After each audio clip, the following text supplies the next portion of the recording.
늙어서 너가 뭘 도와줬다고? 평생 내 발목이나 잡던 주제에 감히 나한테 대들어? 이어진 아들의 발길질에 제 몸은 비명도 못 지르고 그대로 나동그라졌습니다. 차가운 대리석 바닥에 머리를 부딪히고 쓰러진 내 위로 아들의 경멸적인 목소리가 비수처럼 꽂혔습니다. 입안 가득 비릿한 피맛이 번졌습니다. 아들이 휘두른 주먹에 터져버린 입술을 감싸 쥘 힘조차 없었습니다. 온몸의 뼈가 으스러지는 고통보다 더 아픈 것은 짐승처럼 끌려가는 내 모습을 공포에 질린 눈으로 바라보는 어린 손자 민준이의 얼굴이었습니다. 제 아들이 끄는 대로 질질 끌려 마당 구석의 낡은 냉동 창고에 던져졌습니다.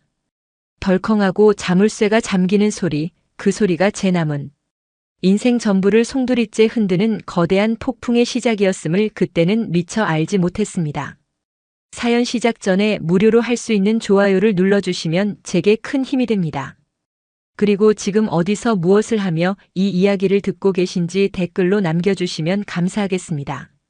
그 끔찍한 일이 있기 불과 몇 시간 전만 해도 저는 세상에서 가장 행복한 어미였습니다. 아니, 행복하다고 믿고 싶었습니다. 그날은 내 아들 강태준이 국내 최대 건설사인 대성건설의 최연소 상무이사로 승진한 것을 축하하는 파티가 열리는 날이었습니다. 아들이 사는 용인 전원주택 정원은 대한민국에서 내로라 하는 건설업계 인사들로 발 디딜 틈이 없었지요. 나는 아들이 주는 생활비를 몇 년간 한 푼, 두 푼 아껴 모은 쌈짓돈으로 마련한 곱디 고운 비단 한복을 차려입고 내가 사는 작은 별채에서 나와 본체의 파티장으로 향했습니다. 행여나 내 초라한 행색이 아들의 앞길에 누가 될까 싶어 어깨를 펴고 최대한 기품 있는 척 웃어 보이려 애썼습니다. 사람들은 나를 볼 때마다 어쩜 저렇게 훌륭한 아들을 두셨냐며 부러워했지만 저는 그저 어색하게 웃으며 아들 쪽을 희금거릴 뿐이었습니다. 저 화려한 세상은 내 세상이 아니었고 나는 그저 아들의 성공에 잠시 초대된 이방인일 뿐이라는 사실을 누구보다 잘 알고 있었기 때문입니다. 파티의 주인공인 태준이는 검은색 정장을 쫙 빼입고 사람들 사이를 누비며 물 만난 고기처럼 유려하게 웃고 떠들었습니다.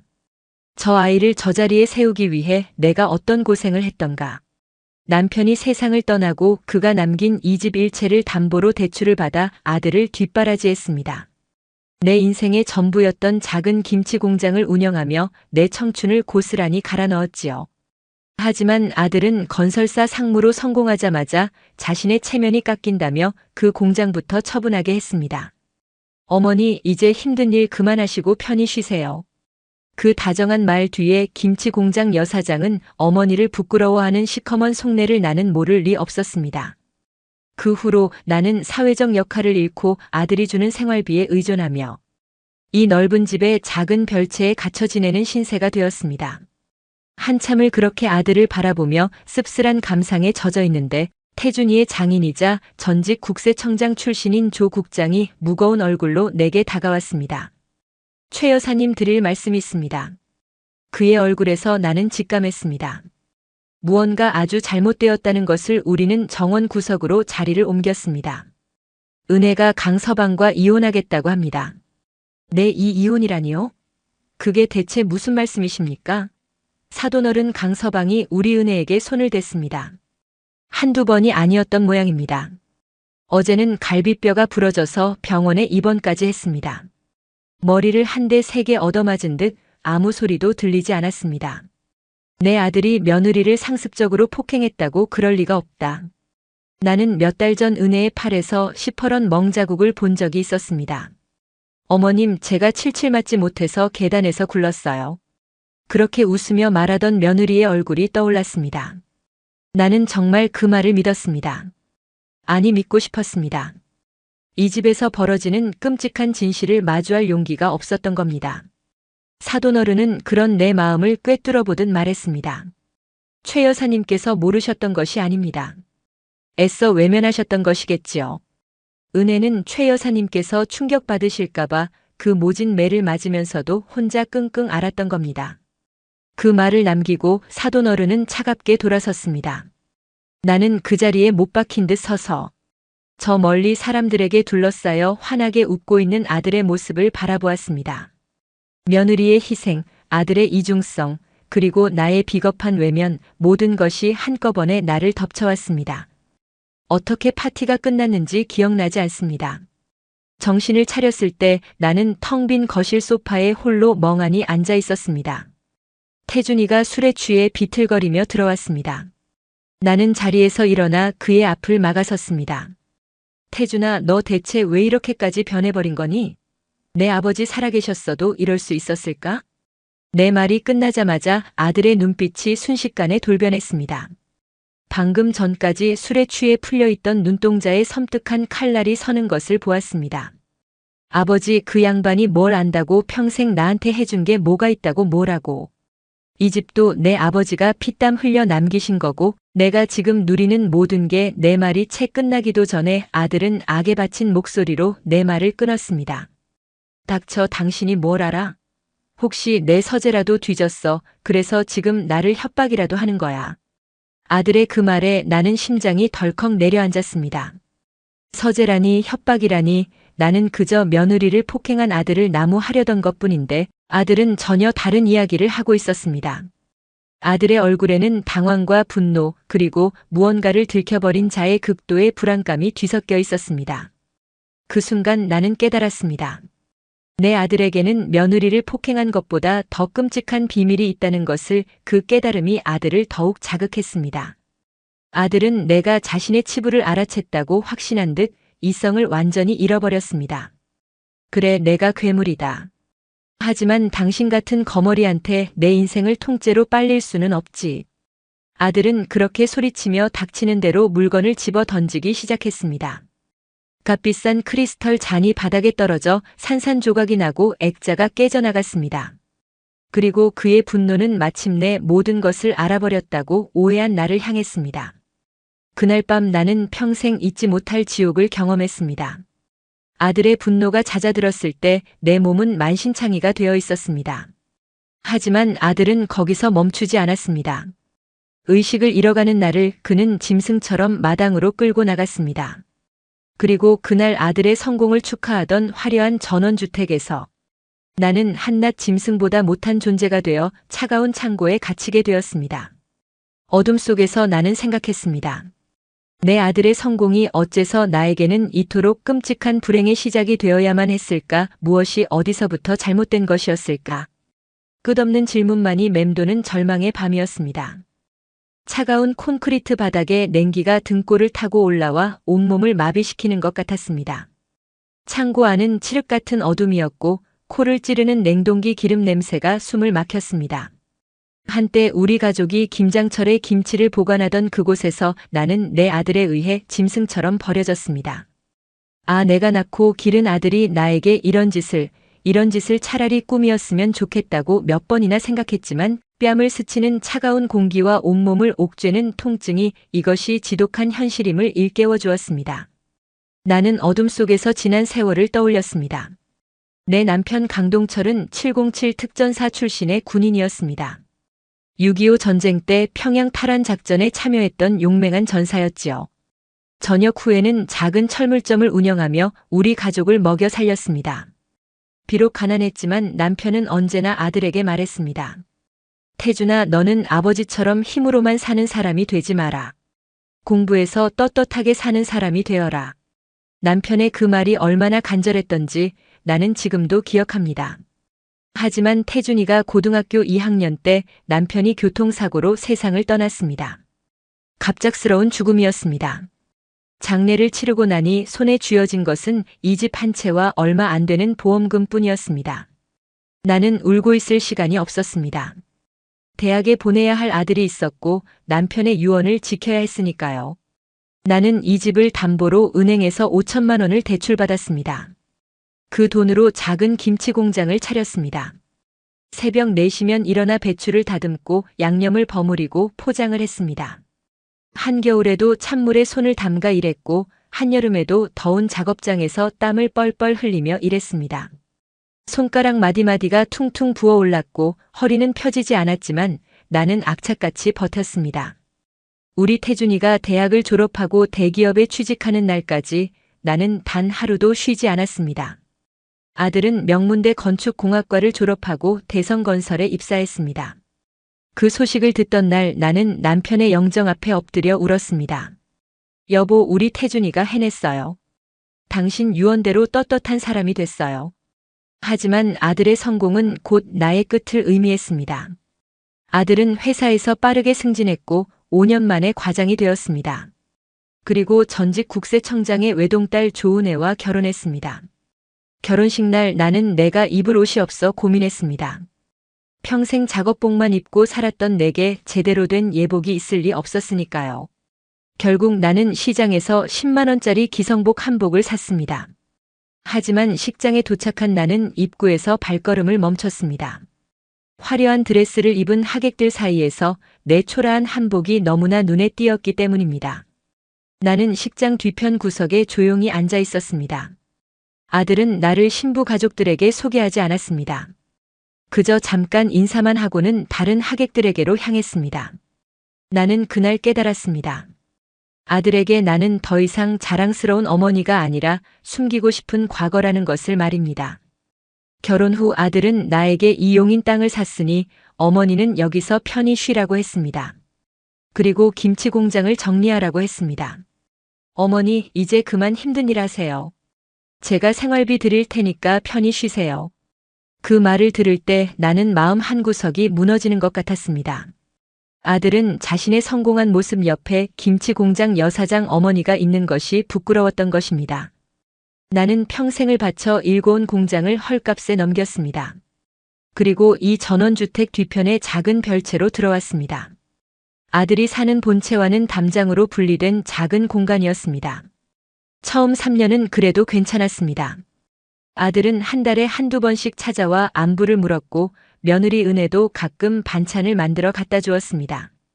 손자 민준이도 방학 되면 할머니 집에 놀러와서 제잘거렸지요. 하지만 아들이 대리에서 차장으로, 차장에서 부장으로 승진할수록 나를 찾는 발걸음은 뜸해졌습니다. 명절에도 본체에서 제사를 지내고 나는 혼자 별채에서 차례상을 차렸습니다. 생활비는 매달 통장으로 들어왔지만 아들의 목소리를 듣는 것은 6개월에 한 번 꼴이었습니다. 그러던 중 1년 전쯤이었습니다. 본체 거실을 청소하러 갔다가 나는 소파에 앉아 울고 있는 며느리 은혜를 발견했습니다.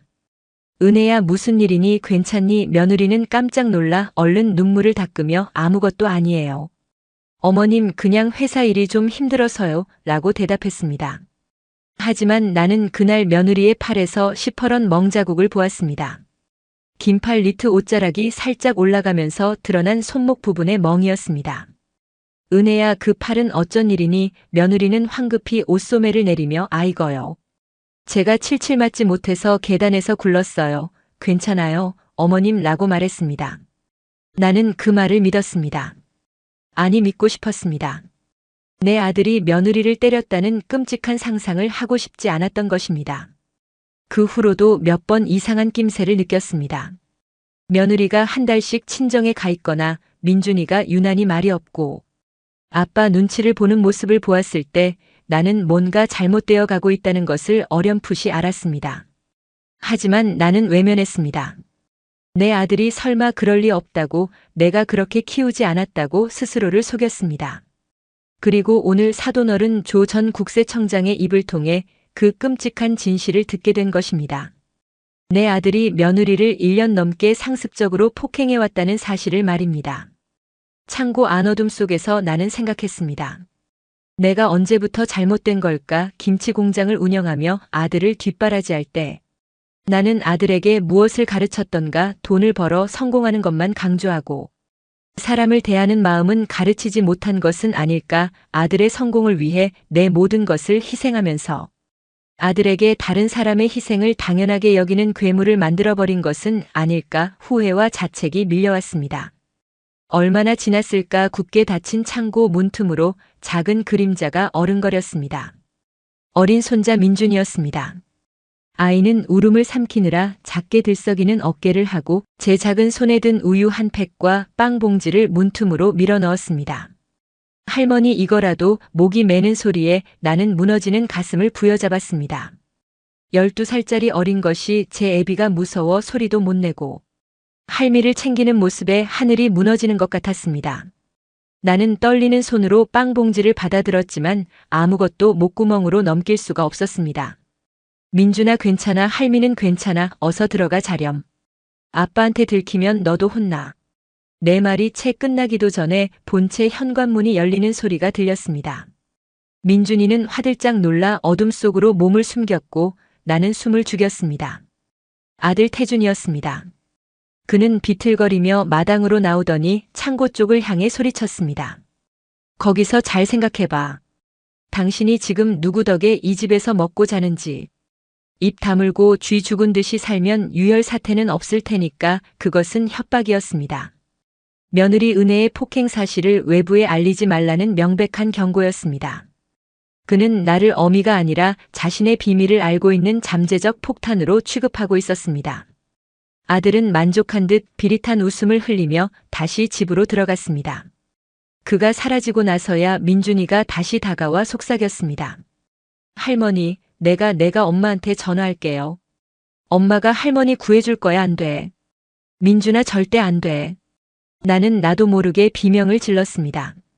며느리 은혜는 이미 제 몸 하나 건사하기 힘든 상태였습니다. 이런 상황에서 섣불리 은혜를 끌어들였다가는 아들의 분노가 며느리에게로 향할 것이 불보듯 뻔했습니다. 그리고 무엇보다 내 치부를 내 아들이 나를 이렇게 만들었다는 사실을 며느리에게 알리고 싶지 않았습니다. 마지막 남은 어미로서의 구차한 자존심이었습니다. 제발 아무것도 하지 마. 민준아, 할미 말 들어. 간절한 내 부탁에 민준이는 결국 울음을 터뜨리며 고개를 끄덕였습니다. 나는 뜬 눈으로 밤을 새웠습니다. 온몸의 통증보다 내 새끼가 괴물로 변해버렸다는 사실이 더 고통스러웠습니다. 창고 천장에 작은 환풍구로 새어들어오는 희미한 달빛을 바라보며 나는 생각했습니다. 내일 아침이 오면 나는 어떻게 될까? 아들은 나를 그냥 내버려 둘까? 아니면 더 끔찍한 일을 저지를까? 공포와 절망만이 밤새 나를 짓눌렀습니다. 다음 날 아침 믿을 수 없는 일이 일어났습니다. 태준이는 마치 어젯밤의 일이 꿈이었다는 듯 멀쩡한 얼굴로 창고 문을 열었습니다. 아침 햇살이 쏟아져 들어왔고 나는 빛에 익숙하지 않은 눈을 가늘게 떴습니다. 아들은 내 손에 약봉투와 따뜻한 전복죽이 담긴 그릇을 들려주며 너무나도 다정한 목소리로 말했습니다. 어머니, 어제는 제가 술에 취해 실수가 많았습니다. 속상하시더라도 아들이 사과하니 부디 용서해 주세요. 나는 할 말을 잃었습니다. 그의 얼굴에서는 어젯밤의 광기라고는 찾아볼 수 없었습니다. 오직 걱정 가득한 아들의 얼굴만이 있을 뿐이었습니다. 소름이 끼쳤습니다. 이 아이의 진짜 얼굴은 대체 무엇일까? 그는 내가 자신의 범죄를 묵인하는 대가로 이런 가식적인 친절을 베풀고 있는 것이었습니다. 나를 완벽하게 통제하고 길들이려는 것이었습니다. 나는 아무 말 없이 그가 주는 죽을 받아먹었습니다.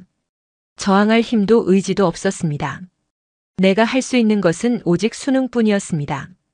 내가 입을 여는 순간 아들의 분노가 어디로 튈지 알 수 없었기 때문입니다. 태준아, 나는 며느리한테 아무 말도 안 할게. 그러니 제발 은혜한테는 손대지 마.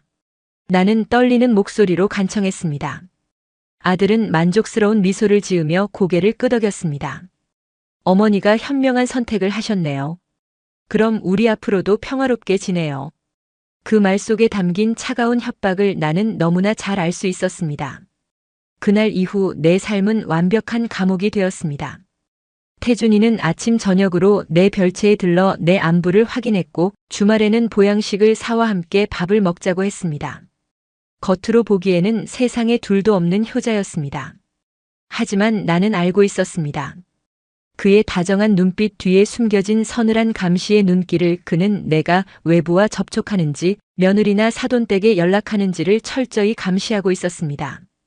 2주가 지난 어느 날 며느리 은혜가 큰 캐리어를 끌고 집을 나가는 것을 창문 너머로 보았습니다.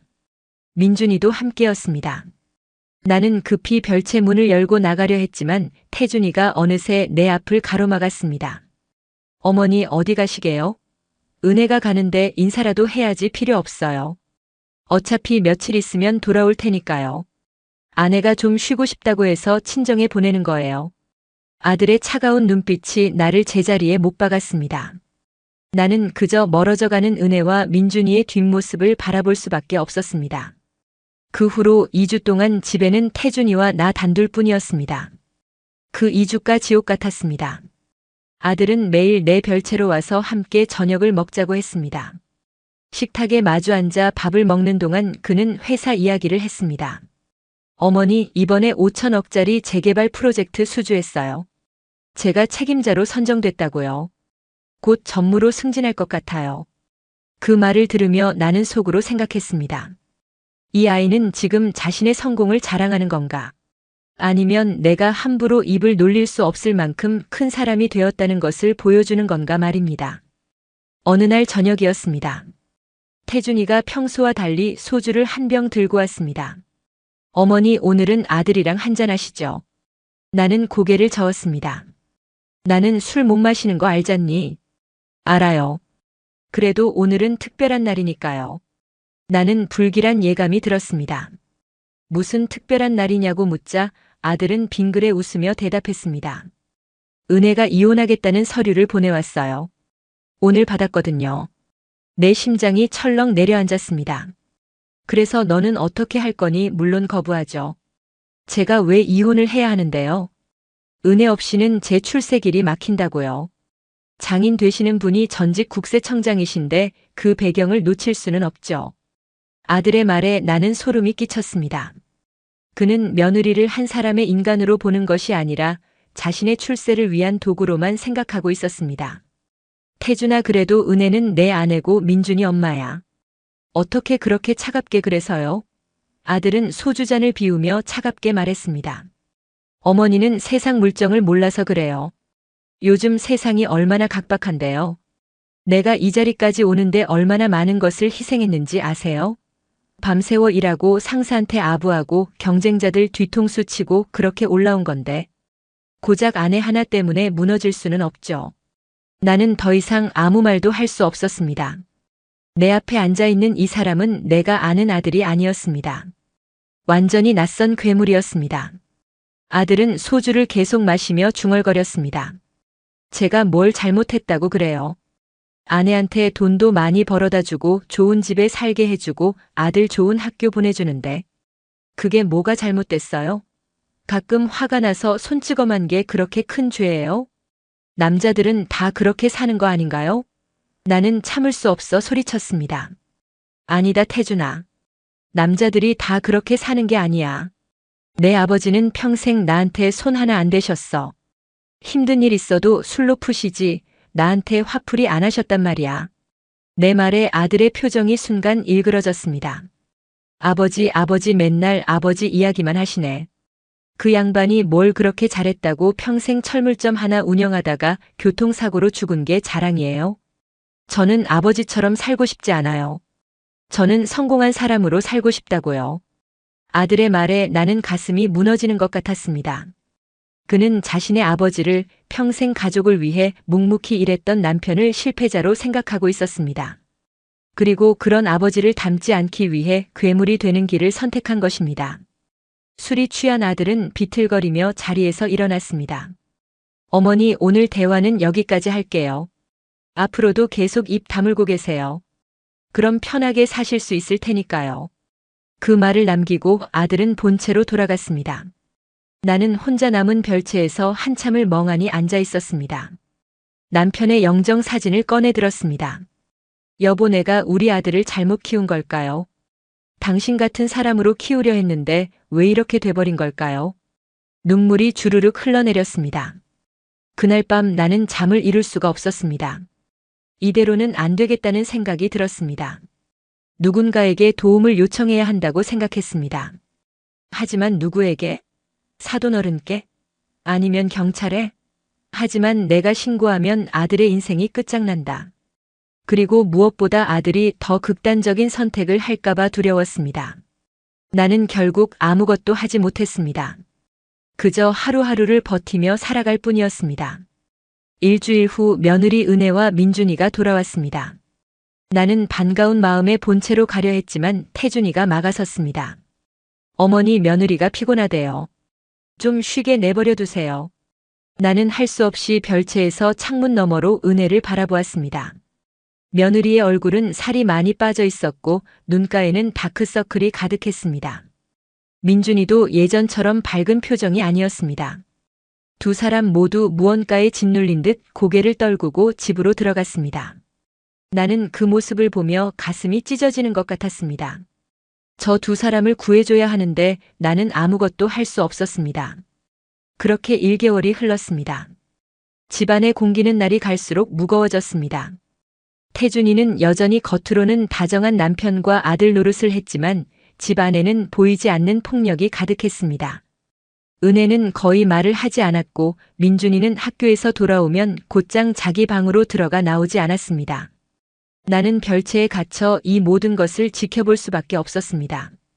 그리고 나는 알고 있었습니다. 이 불안한 평화는 언젠가 반드시 깨질 것이라는 것을. 그리고 그날이 왔을 때 우리 모두에게 어떤 끔찍한 일이 벌어질지 상상하는 것만으로도 온몸이 얼어붙는 것 같았습니다. 그러던 어느 날 사건이 터졌습니다.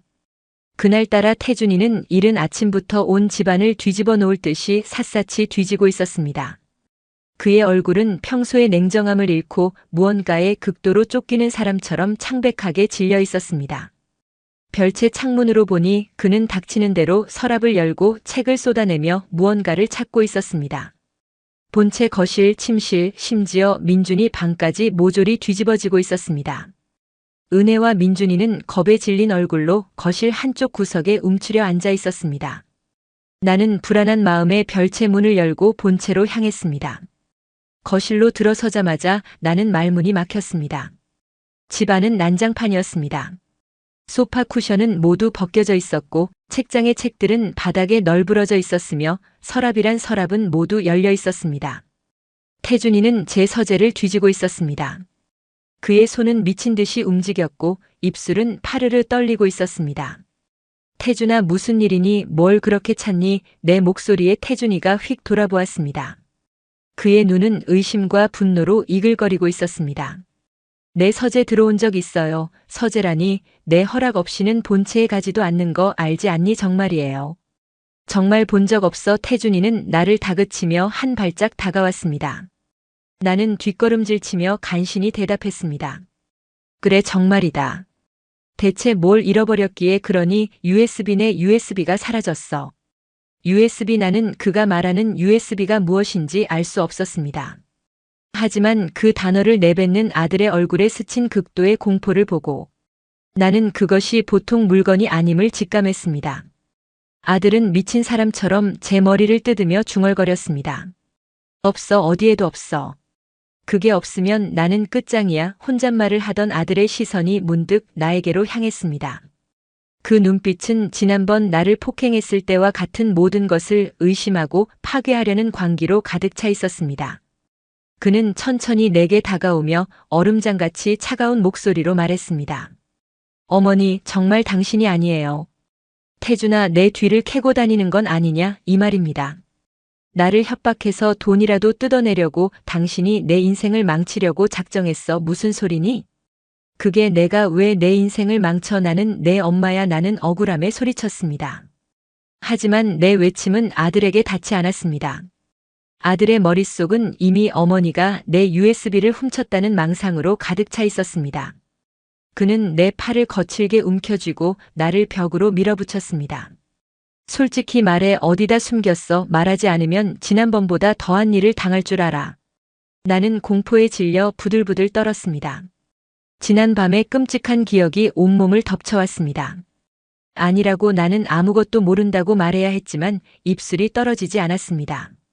내 아들이, 내가 낳은 자식이 이제는 나를 도둑으로 몰며 다시 나를 해치려 하고 있었습니다.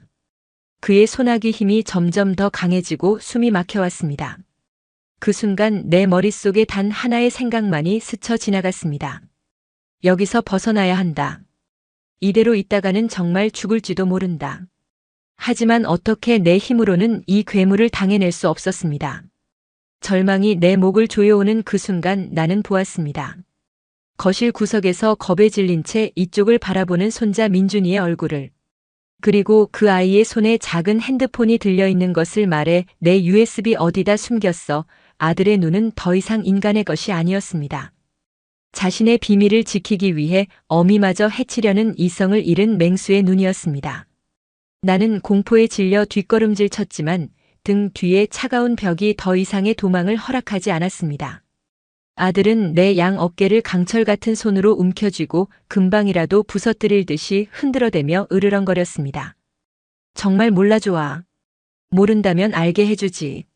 내 물건에 손대면 어떻게 되는지 뼈저리게 느끼게 해주겠어. 아들은 그렇게 말하며 나를 거실 바닥에 그대로 내동댕이 쳤습니다. 쿵 하는 소리와 함께 머리를 부딪혔고 눈앞에서 별이 번쩍이는 것 같았습니다. 희미해져가는 의식 속에서 나는 보았습니다.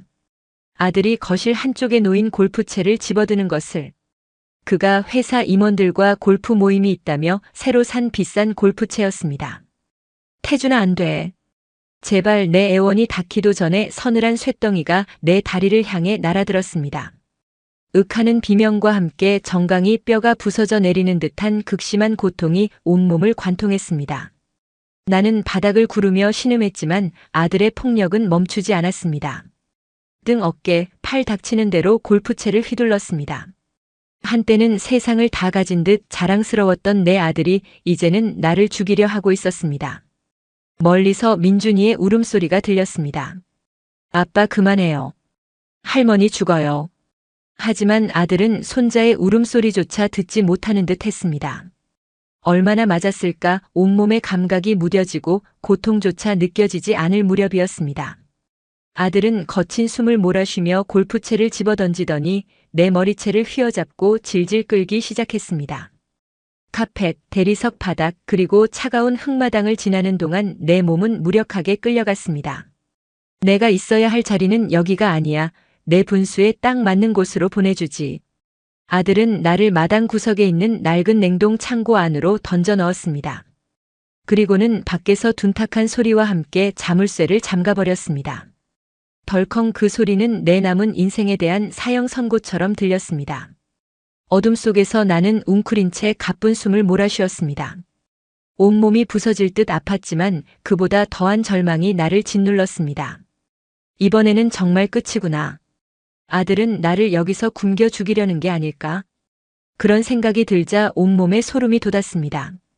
시간이 얼마나 지났을까. 창고 문틈으로 희미한 빛이 새어들어왔습니다. 밤이 된 모양이었습니다. 그리고 아주 작은 소리가 들렸습니다. 할머니 민준이의 목소리였습니다. 아이는 창고 문틈으로 작은 핸드폰을 밀어 넣으려 하고 있었습니다. 민준아. 나는 떨리는 목소리로 손자를 불렀습니다. 할머니 괜찮아요. 아파요. 민준이의 목소리는 울음으로 범벅이 되어 있었습니다. 괜찮아 민준아. 할미는 괜찮아. 그런데 넌 지금 뭐 하는 거니? 그 핸드폰은. 할머니 저 이제 엄마한테 전화할 거예요. 엄마가 오면 할머니 구해줄 수 있어요. 아이의 말에 나는 순간 머리가 복잡해졌습니다. 은혜를 부르면 아들의 분노가 며느리에게로 향할 것입니다. 하지만 이대로 가다간 나는 정말 죽을지도 모릅니다. 민준아 잠깐만 기다려. 엄마한테 전화하면 내 아빠가 엄마한테 또 손댈 거야. 그럼 안 돼. 그러니까 할머니 그럼 어떡해요? 할머니 죽어요. 민준이의 절규에 나는 가슴이 찢어지는 것 같았습니다. 12살 어린아이가 할머니와 엄마 사이에서 이런 선택을 해야 한다니. 나는 한참을 고민했습니다. 그리고 결심했습니다. 민준아 할미 말 잘 들어. 지금 당장 전화하지 마. 할머니가 생각할 시간이 좀 필요해. 내 아빠가 USB를 찾으면 진정할 거야. 그때까지만 기다려보자. 알았지. 하지만 할머니 만약 아빠가 안 진정하면요? 그때는 전화해. 엄마한테 전화해서 할머니 구해달라고 해. 알았지. 민준이는 한참을 망설이다 고개를 끄덕였습니다. 알았어요 할머니. 그런데 이 핸드폰은 갖고 계세요. 혹시 모르니까. 아이는 작은 핸드폰을 문틈으로 밀어 넣었습니다. 내가 할머니 드리려고 용돈 모아서 산 거예요. 충전도 다 돼 있어요. 나는 떨리는 손으로 핸드폰을 받아들었습니다. 차가운 플라스틱 표면이 손바닥에 닿았습니다. 이것이 내 마지막 생명줄이 될 수도 있겠구나 싶었습니다. 민준아 고맙다. 이제 얼른 들어가 자거라. 아빠한테 들키면 안 돼. 네 할머니. 민준이의 작은 발소리가 멀어졌습니다. 나는 어둠 속에서 핸드폰을 꼭 쥐고 있었습니다. 화면을 켜보니 배터리는 70%, 날짜는 오늘이었습니다. 나는 연락처를 열어보았습니다. 단축번호 1번에는 엄마라고 저장되어 있었습니다. 며느리 은혜의 번호였습니다. 나는 손가락을 번호 위에 올려놓았다가 다시 거두었습니다. 아직은 아니다. 조금만 더 기다려보자. 혹시 아들이 USB를 찾아서 진정할지도 모른다. 그런 희망을 품으며 나는 핸드폰을 옷 속 깊이 숨겼습니다. 그날 밤 본체에서는 요란한 소리가 계속 들려왔습니다. 아들이 여전히 집안을 뒤지고 있는 모양이었습니다. 가구 끌리는 소리, 뭔가 부서지는 소리, 그리고 아들의 고함 소리가 밤새 이어졌습니다. 어디 있어? 대체 어디다 뒀어? 그 절규 섞인 목소리를 들으며 나는 생각했습니다. 그 USB에 대체 무엇이 들어있기에 저렇게 미쳐 날뛰는 걸까? 그것이 아들의 모든 것을 무너뜨릴 만한 비밀이라면 혹시 그것이 우리를 구할 열쇠가 될 수도 있지 않을까? 희미한 희망이 가슴 한쪽에서 피어올랐습니다. 하지만 곧 차가운 현실이 그 희망을 짓눌렀습니다. 나는 지금 창고에 갇혀 있고 아들은 완전히 이성을 잃었으며 언제 다시 나를 해칠지 알 수 없는 상황이었습니다. 나는 떨리는 손으로 핸드폰을 꺼내 들었습니다. 화면의 시계는 새벽 2시를 가리키고 있었습니다. 조금만 더 기다려보자. 내일 아침이 되면 아들이 진정할지도 모른다. 그렇게 스스로를 달래며 나는 긴 밤을 견뎌냈습니다. 다음 날 아침이 밝았습니다. 아니 아침인지조차 분간하기 어려웠습니다. 창고 안은 여전히 어둠에 잠겨 있었고 단지 희미하게 새어 들어오는 빛으로 시간을 짐작할 뿐이었습니다. 나는 온몸이 굳어 움직일 수조차 없었습니다.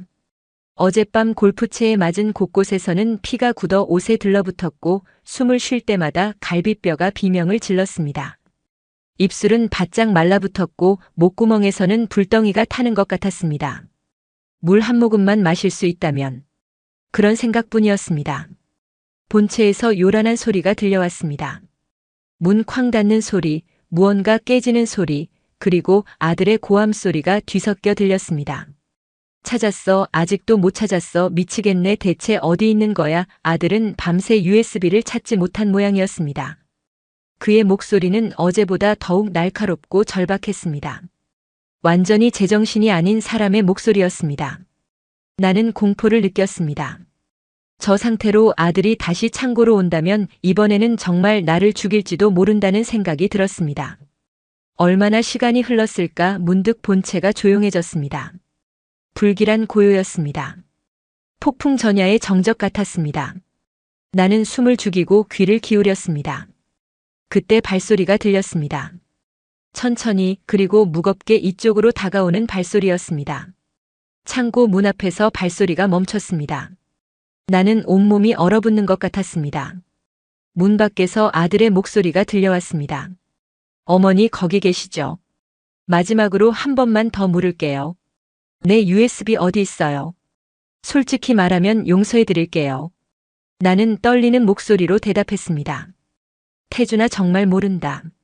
나는 내가 무슨 USB를 찾는지조차 몰라. 제발 나 좀 나가게 해다오. 물 한 모금만 마시게 해줘. 하지만 아들의 대답은 차갑기만 했습니다. 거짓말 그만해요. 이 집에서 그걸 가져갈 사람은 어머니밖에 없어요. 은혜는 친정에 있었고 민준이는 애송이고 결국 어머니예요. 내 인생 망치려고 작정한 거죠. 아들의 목소리는 점점 더 높아졌습니다. 좋아요. 어머니가 끝까지 버티실 거면 나도 방법이 있어요. 거기서 굶어 죽든지 얼어 죽든지 하세요. 어차피 어머니 연세가 연세니까 곧 돌아가실 거 아니에요. 내 심장이 멎는 것 같았습니다. 아들은 정말로 나를 여기서 죽게 내버려 둘 작정인 것입니다. 태준아 제발 나는 애원했지만 아들은 이미 발길을 돌린 뒤였습니다. 발소리가 멀어져 갔습니다. 나는 그제야 품속에 감춰둔 핸드폰을 꺼냈습니다. 떨리는 손으로 전원 버튼을 눌렀습니다. 화면이 켜지며 시간이 표시되었습니다. 오전 10시 35분. 배터리는 58%였습니다. 나는 더 이상 망설일 수 없었습니다. 이대로 가다간 정말 죽습니다. 나는 떨리는 손가락으로 단축번호 1번을 눌렀습니다. 신호음이 울렸습니다. 1번, 2번, 3번. 제발 받아라. 제발. 네 번째 신호음이 끝나갈 무렵 전화가 연결되었습니다. 여보세요. 며느리 은혜의 목소리였습니다. 은혜야, 나야. 어머님이세요. 무슨 일이세요? 목소리가. 왜 그러세요? 은혜야, 나 지금 창고에 갇혀 있어. 태준이가 날 여기 가둬놓고 이틀째야. 나 지금 죽을 것 같아. 물도 못 마시고 온몸이 다 부러진 것 같아. 제발 나 좀 구해줘. 전화기 너머로 은혜가 숨을 헐떡이는 소리가 들렸습니다. 어머님, 지금 바로 갈게요. 조금만 참으세요. 제가 바로 경찰 부를게요. 아니, 은혜야, 경찰 부르면 내 남편 인생 끝장나. 그리고 태준이가 너한테 뭘 할지 몰라. 차라리 어머님, 지금 그게 중요한 게 아니잖아요. 어머님 목숨이 달린 문제예요. 은혜의 목소리는 단호했습니다. 제가 알아서 할게요. 어머님은 그냥 거기서 버티고 계세요. 30분 안에 갈게요. 꼭 가요. 전화가 끊겼습니다. 나는 핸드폰을 꼭 쥔 채 눈물을 흘렸습니다. 살았다. 나는 살 수 있다. 하지만 동시에 불안감이 엄습했습니다. 은혜가 경찰을 부르면 정말 아들의 인생은 끝장납니다. 그리고 그 사실을 안 아들이 어떤 짓을 저지를지 상상만 해도 끔찍했습니다. 그 시각 친정집에 있던 은혜는 전화를 끊자마자 다음 전화를 걸었습니다. 아버지, 저예요. 지금 큰일 났어요. 장인 조 전 국세청장의 목소리가 들려왔습니다. 은혜야, 무슨 일이냐? 침착하게 말해봐. 시어머니가 창고에 갇혀 계세요. 이틀째요. 강태준이 가뒀어요. 물도 못 드시고 맞아서 온몸이 부러졌대요. 아버지, 어떡해요? 당장 가야 되는데 제가 가면 강태준이 저한테 뭘 할지 몰라요. 조 국장의 목소리가 차갑게 가라앉았습니다. 알겠다. 내가 처리하마. 내가 직접 가면 안 된다. 내가 사람 보낼 테니 넌 거기 있어라. 전화를 끊은 조 국장은 잠시 생각에 잠겼습니다. 일반 경찰을 부르면 강태준이 저항할 가능성이 높았습니다. 게다가 그는 젊고 건장한 남자였습니다. 하지만 조 국장에게는 특별한 카드가 있었습니다. 그는 국세청장 시절 국방부와 긴밀하게 협조했던 경험이 있었고, 특히 707 특임대 출신 예비역들의 모임에 고문으로 있었습니다. 그는 곧바로 그 모임의 회장에게 전화를 걸었습니다. 김대령, 나야. 조 국장. 급한 일이 생겼어. 지금 민간인 폭행 및 감금 사건이 발생했는데 피의자가 누군지 알면 깜짝 놀랄 거야. 전화기 너머 김 예비역 대령의 목소리가 들렸습니다. 누군데 그러십니까? 강태준이야. 우리 15기 후배 말이야. 뭐라고요? 강태준이요? 그 친구가 무슨 짓을 저질렀는데요? 72살 된 자기 어머니를 이틀째 창고에 가둬놓고 굶기고 있어. 골프채로 때려서 온몸이 만신창이래. 지금 당장 구출해야 돼. 하지만 일반 경찰이 가면 저항하거나 인질로 삼을 가능성이 있어. 그래서 자네들 힘이 필요해. 김 대령의 목소리가 단호하게 변했습니다. 알겠습니다. 우리가 직접 가겠습니다. 707 출신이 민간인한테, 그것도 자기 어머니한테 그런 짓을 했다는 게 말이 됩니까? 당장 팀 꾸려서 출동하겠습니다. 주소 알려주십시오. 30분 후 용인 전원주택 인근 도로에는 검은색 승합차 3대가 조용히 정차했습니다. 차에서 내린 사람들은 모두 검은색 작업복을 입고 있었습니다. 총 12명. 모두 707 특임대 출신 예비역들이었습니다. 이들은 한때 북한 땅에 침투하여 작전을 수행하던 대한민국 최정예 특수부대원들이었습니다. 비록 지금은 예비역이 되었지만 그들의 몸에 밴 기술과 전우에는 여전했습니다. 팀장인 김 전 대령이 나지막한 목소리로 지시했습니다. 목표물은 본체에 있는 강태준. 피해자는 마당 창고에 감금된 72세 여성. 강태준은 우리 15기 후배지만 지금은 범죄자다. 신속하게 제압하고 피해자를 구출한다. 알겠나? 11명의 대원들이 일제히 고개를 끄덕였습니다. 그들은 소리 없이 움직이기 시작했습니다. 담장을 정찰하고 진입로를 확인하고 창고의 위치를 파악했습니다. 모든 것이 훈련받은 대로 정확하고 신속하게 진행되었습니다. 김 팀장이 손짓으로 신호를 보냈습니다. 4명의 대원이 담장을 넘었습니다. 그들의 움직임은 고양이처럼 조용했습니다. 마당에 착지한 그들은 곧바로 본체를 포위했습니다. 나머지 대원들도 연이어 담장을 넘었습니다. 그 순간 본체 안에 있던 태준이가 마당으로 나왔습니다. 그는 담배를 피우러 나온 참이었습니다. 그리고 그는 자신의 눈을 의심했습니다.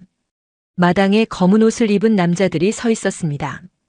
그들의 눈빛은 차갑고 날카로웠습니다. 훈련받은 전사의 눈빛이었습니다. 뭐야 당신들 누구야? 태준이는 당황한 목소리로 물었습니다. 김 팀장이 한 걸음 앞으로 나서며 말했습니다. 707 특임대 12기 김철수다. 강태준 너 지금 체포한다. 존속 폭행 및 감금죄로 말이다. 태준이의 얼굴이 하얗게 질렸습니다. 김 선배님 이게 대체 무슨 닥쳐. 내가 뭘 했는지 다 알고 있어. 내 어머니 어디 계시나 창고에 가뒀다며 김 팀장의 눈빛이 싸늘하게 변했습니다. 내 이 개자식이 감히 너 지금 우리 707의 명예에 먹칠한 거 알아? 내 어머니한테 무슨 짓을 한 거야? 태준이는 뒷걸음질 치며 변명했습니다. 아니에요, 선배님 이건 오해예요. 우리 어머니가 치매가 있으셔서 안전을 위해 잠깐 그게 말이 되냐? 이틀 동안 물도 안 주고 가둬놓은 게 안전을 위해서라고 김 팀장이 손짓을 하자 2명의 대원이 번개처럼 태준이에게 달려들었습니다. 태준이는 저항하려 했지만 707 특임대 출신 앞에서는 무용지물이었습니다. 순식간에 바닥에 눌린 태준이의 양팔이 뒤로 꺾였습니다. 나 이거 불법 체포야. 영장도 없이 무슨 짓이야. 김 팀장이 차갑게 웃었습니다. 영장 우린 경찰이 아니야. 우린 그냥 내 선배들이고 지금 후배 새끼 교육 좀 시키는 거지. 다른 대원들은 신속하게 창고로 향했습니다. 자물쇠를 확인한 한 대원이 공구를 꺼냈습니다. 덜컹철컹 소리와 함께 녹슨 자물쇠가 끊어졌습니다. 창고 문이 열렸습니다. 쏟아져 들어오는 햇빛에 나는 눈을 가늘게 떴습니다. 문 앞에 검은 옷을 입은 남자가 서 있었습니다. 어르신 괜찮으세요? 저희가 구출하러 왔습니다. 그의 목소리는 다정했지만 눈빛은 분노로 떨리고 있었습니다. 대원은 조심스럽게 내 몸 상태를 확인했습니다. 탈수 심각합니다. 다발성 타박상, 늑골 골절 의심. 즉시 병원 이송 필요합니다. 그는 무전기에 대고 말했습니다. 다른 대원이 조심스럽게 나를 안아 올렸습니다. 오랜만에 느끼는 사람의 온기였습니다. 나는 그 온기에 눈물이 터져 나왔습니다. 살았구나. 나는 살았구나. 대원이 나를 안고 마당을 가로질러 갔습니다. 바닥에 눌려있던 태준이가 나를 보았습니다. 그의 눈이 경악으로 크게 떠졌습니다. 만신창이가 된 내 모습을, 피와 흙으로 범벅이 된 내 얼굴을 그는 똑똑히 보았습니다. 어머니. 태준이가 떨리는 목소리로 나를 불렀습니다. 나는 그를 내려다보았습니다. 한때는 내 자랑이었고 내 인생의 전부였던 아들. 하지만 이제는 나를 죽이려 했던 괴물. 나는 아무 말 없이 고개를 돌렸습니다. 더 이상 할 말이 없었습니다. 구급차가 도착했습니다. 나는 들것에 실렸습니다. 구급대원이 내 맥박을 재고 산소 마스크를 씌웠습니다. 차가운 링거 바늘이 손등에 꽂혔습니다. 구급차 문이 닫히기 직전 나는 보았습니다. 707 특임대 출신 선배들에게 둘러싸여 바닥에 무릎 꿇은 내 아들의 모습을, 그리고 본체 현관에서 울고 있는 손자 민준이의 모습을. 민준아 고맙다. 내가 할머니를 살렸어. 나는 마음속으로 손자에게 감사를 전했습니다. 구급차 사이렌이 울렸습니다. 나는 마침내 그 지옥에서 벗어났습니다. 하지만 이것이 끝이 아니라는 것을 나는 알고 있었습니다. 이제 진짜 전쟁이 시작될 것입니다. 병원의 하얀 천장이 눈에 들어왔습니다. 형광등 불빛이 너무 밝아 눈이 부셨습니다. 창고의 어둠에 익숙해진 눈에는 모든 것이 눈부시게만 느껴졌습니다. 의사 선생님이 내 상태를 확인하며 혀를 찼습니다. 전치 8주입니다. 늑골 세대 골절, 전신 타박상, 심한 탈수 증세가 있습니다. 조금만 늦었으면 정말 위험할 뻔했어요. 간호사들이 분주하게 움직이며 내 몸을 닦아주고 깨끗한 환자복으로 갈아입혀 주었습니다. 따뜻한 물수건이 얼굴을 닦을 때 나는 눈물이 흘러나왔습니다. 사람 대접을 받는다는 것이 이렇게 고마운 일인지 평생 처음 알았습니다. 병실 문이 열리고 며느리 은혜가 들어왔습니다. 그녀의 눈은 울음으로 새빨갛게 충혈되어 있었습니다. 뒤따라 들어온 손자 민준이는 할머니를 보자마자 와락 울음을 터뜨렸습니다. 할머니 미안해요. 제가 진작 전화할 걸 그랬어요. 할머니가 그렇게 아플 줄 몰랐어요. 민준아 아니란다. 내 덕분에 할미가 살았어. 내가 용감하게 전화해줘서 할미가 여기 이렇게 누워있을 수 있는 거야. 고맙다 우리 민준이. 나는 떨리는 손으로 민준이의 머리를 쓰다듬었습니다. 은혜가 내 손을 꼭 잡았습니다. 어머님 정말 죄송해요. 제가 진작 어머님을 모셔왔어야 했는데. 제가 너무 겁이 나서 제가 너무 비겁해서 은혜의 목소리는 울음으로 떨렸습니다. 아니다 은혜야. 내 잘못이 아니야. 나도 알면서 외면했고 너도 내 몸 하나 추스르기 힘들었을 거 아니냐. 우리 모두 피해자였어. 그러니 이제 그만 울고 앞으로 어떻게 할지 생각해보자. 은혜는 눈물을 닦으며 고개를 끄덕였습니다. 그녀의 눈빛이 단단하게 변했습니다. 어머님 저 결심했어요. 이제 더 이상 참지 않을 거예요. 강태준과 이혼할 거고 그 사람이 저지른 모든 죗값을 치르게 할 거예요. 그날 오후 경찰이 병실로 찾아왔습니다. 피해자 진술을 받으러 온 것입니다. 나는 있었던 일을 낱낱이 진술했습니다. 첫 번째 폭행, 창고 감금, 이틀간의 굶주림, 그리고 아들이 찾던 USB에 대해서까지. 경찰은 꼼꼼히 기록을 남겼습니다. 최 여사님 진술서에 서명해 주시겠습니까? 나는 떨리는 손으로 펜을 들었습니다. 이 서명을 하는 순간 내 아들은 정말로 범죄자가 됩니다. 하지만 나는 더 이상 망설이지 않았습니다. 또박또박 내 이름을 적었습니다. 최명자.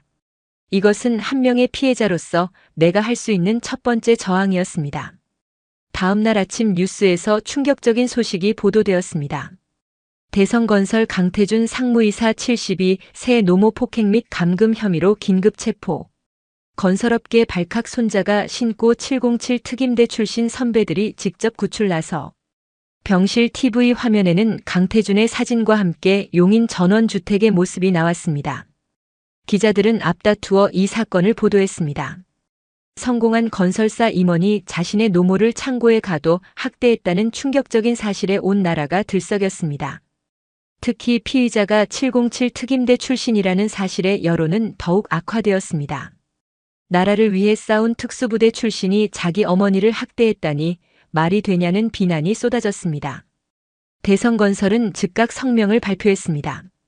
당사는 강태준 상무의 폐륜 행위에 대해 깊은 유감을 표하며 즉시 징계위원회를 소집하여 엄중한 조치를 취할 것입니다. 며칠 후 나는 은혜로부터 소식을 들었습니다.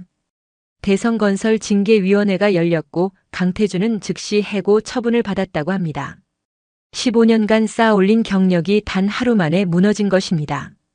그리고 건설업계 전체에 그의 이름이 블랙리스트로 올랐습니다. 어느 회사도 폐륜아를 고용하고 싶어 하지 않았습니다. 은혜는 그날 나에게 서류 한 뭉치를 가져왔습니다. 어머님 이건 이혼 소장이에요. 그리고 이건 강태준에 대한 재산 가압류 신청서예요.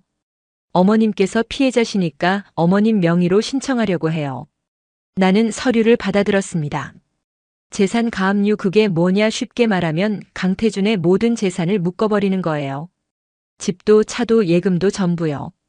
그 사람이 어머님께 입힌 피해를 배상받을 때까지 한 푼도 못 쓰게 만드는 거죠. 은혜의 목소리는 차갑고 단호했습니다. 나는 고개를 끄덕였습니다. 좋다. 그렇게 해라. 일주일 후 법원의 결정이 나왔습니다. 피해자 최명자의 재산 가압류 신청 인용. 피의자 강태준 명의의 용인시 수지구 소재 전원주택, 외제 승용차 2대, 그리고 각종 예금 계좌 총 30억 원 상당 전액 가압류 결정. 강태준의 모든 재산이 하루아침에 동결되었습니다. 그가 그토록 자랑스러워하던 전원주택도 명품 외제차도 쌓아놓은 예금도 이제는 한 푼도 쓸 수 없게 되었습니다. 구치소에 수감된 강태준은 이 소식을 듣고 발광했다고 합니다. 면회를 온 변호사에게 대체 무슨 짓이냐, 내 재산을 왜 묶어 당장 풀어달라고 항의했다고 합니다. 하지만 변호사는 고개를 저었습니다. 강 상무님, 지금 상황이 매우 좋지 않습니다. 언론에서 난리가 났고 여론이 최악입니다. 게다가 대성건설에서 해고 통보가 왔습니다. 재산 가압류는 피해자이신 어머님께서 신청하신 거라 막을 방법이 없습니다. 그리고 한 가지 더 나쁜 소식이 있는데 조은혜 씨가 이혼 소송을 제기했습니다. 그동안의 가정폭력 증거를 전부 제출했고요. 강태준의 얼굴이 새하얗게 질렸습니다. 뭐라고? 은혜가 이혼을 그럴 리 없어. 장인어른께 연락해봐. 내가 사과하면 장인어른이 뭐라도 해주실 거야. 변호사는 한숨을 쉬었습니다. 조 전 국세청장님께서는 이미 사위와의 연을 끊겠다고 공개적으로 선언하셨습니다.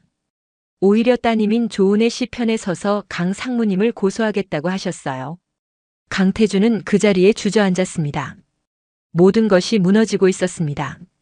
경력도 재산도 가족도 그가 평생 쌓아온 모든 것이 산산조각 나고 있었습니다. 변호사는 냉정하게 말했습니다. 강 상무님, 현실을 받아들이셔야 합니다.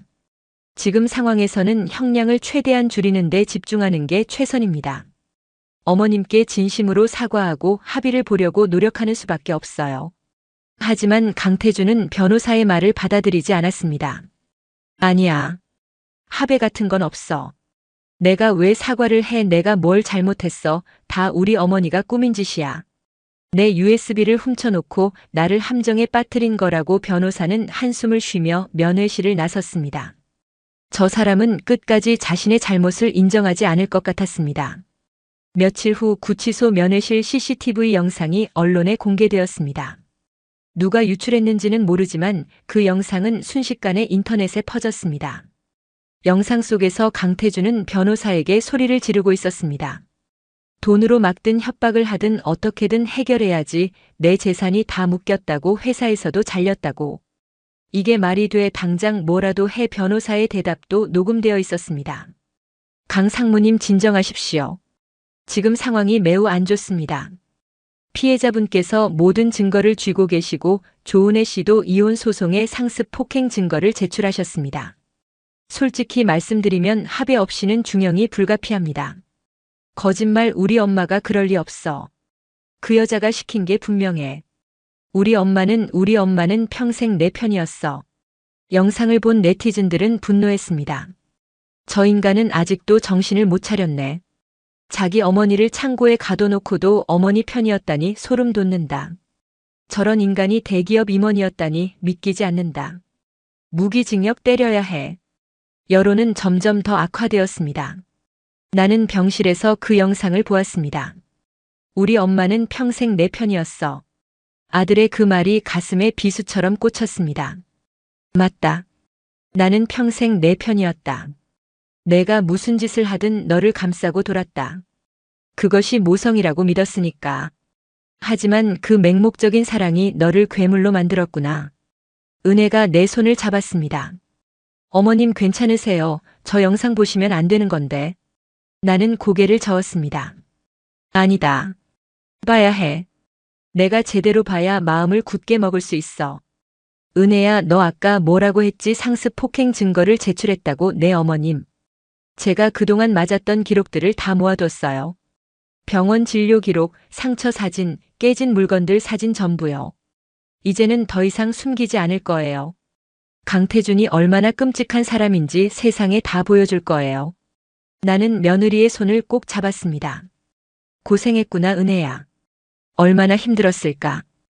혼자서 다 견뎌내느라 말이야. 은혜는 고개를 숙였습니다.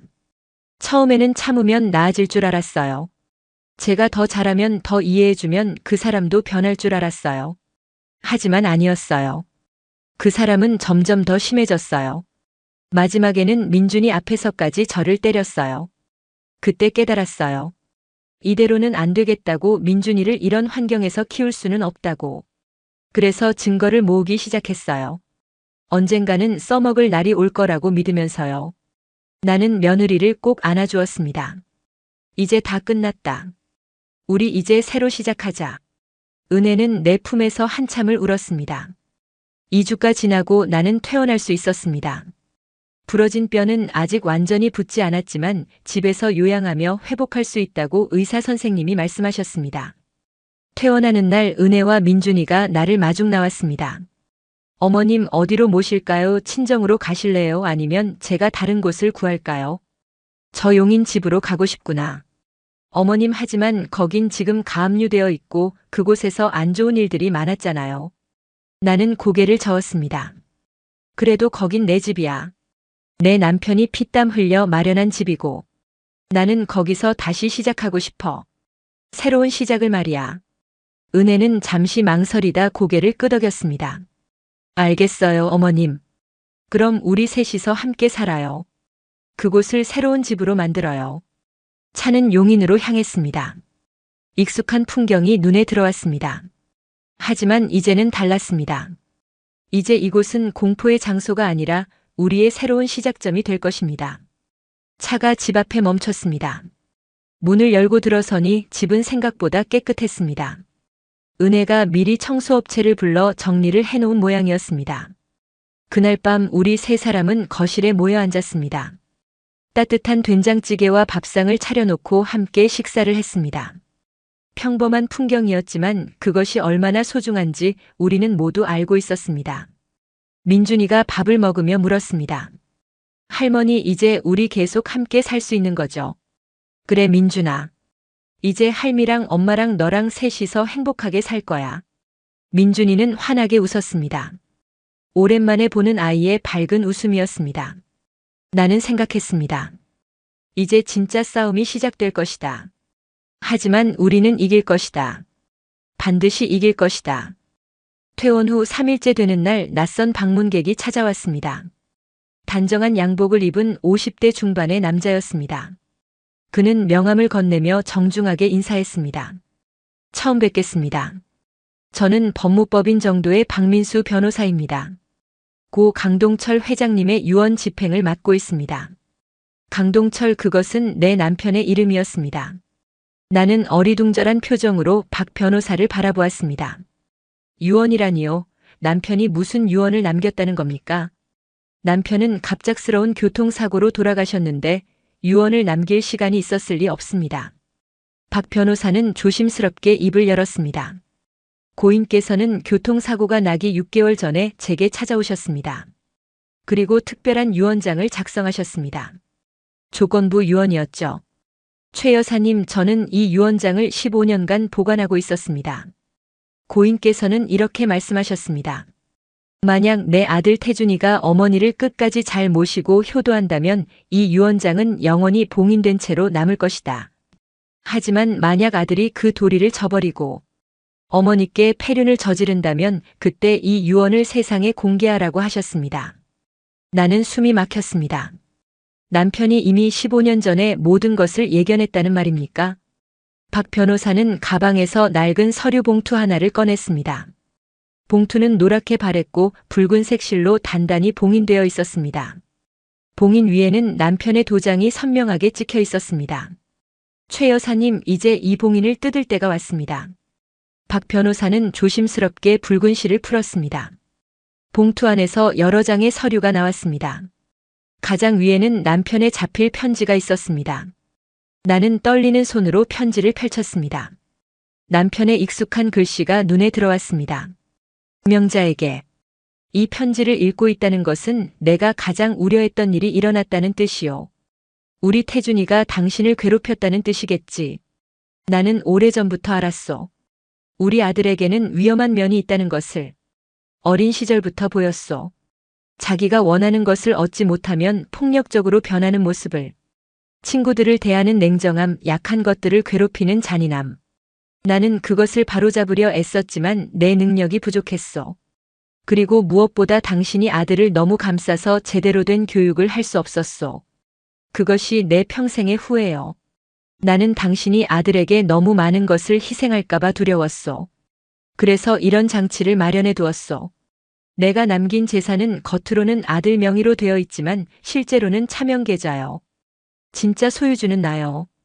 그리고 만약 아들이 당신을 학대한다면 그 모든 재산의 진짜 주인이 당신임을 증명하는 서류를 남겼소. 명자 당신은 평생 나를 위해 아들을 위해 희생했소. 이제는 당신 자신을 위해 사시오. 아들에 대한 미련을 버리고 당신의 남은 인생을 온전히 당신 것으로 만드시오. 이것이 남편으로서 내가 할 수 있는 마지막 보호요. 당신을 영원히 사랑하는 남편 강동철. 편지를 다 읽을 무렵 나는 눈물로 범벅이 되어 있었습니다. 여보, 당신이 이 모든 것을 나는 당신이 나를 버리고 간 줄만 알았어요. 하지만 당신은 수십 년의 시간을 넘어 나를 지켜주고 있었군요. 은혜가 내 옆에 앉아 어깨를 감싸 안았습니다. 박 변호사는 다른 서류들을 꺼내 설명하기 시작했습니다.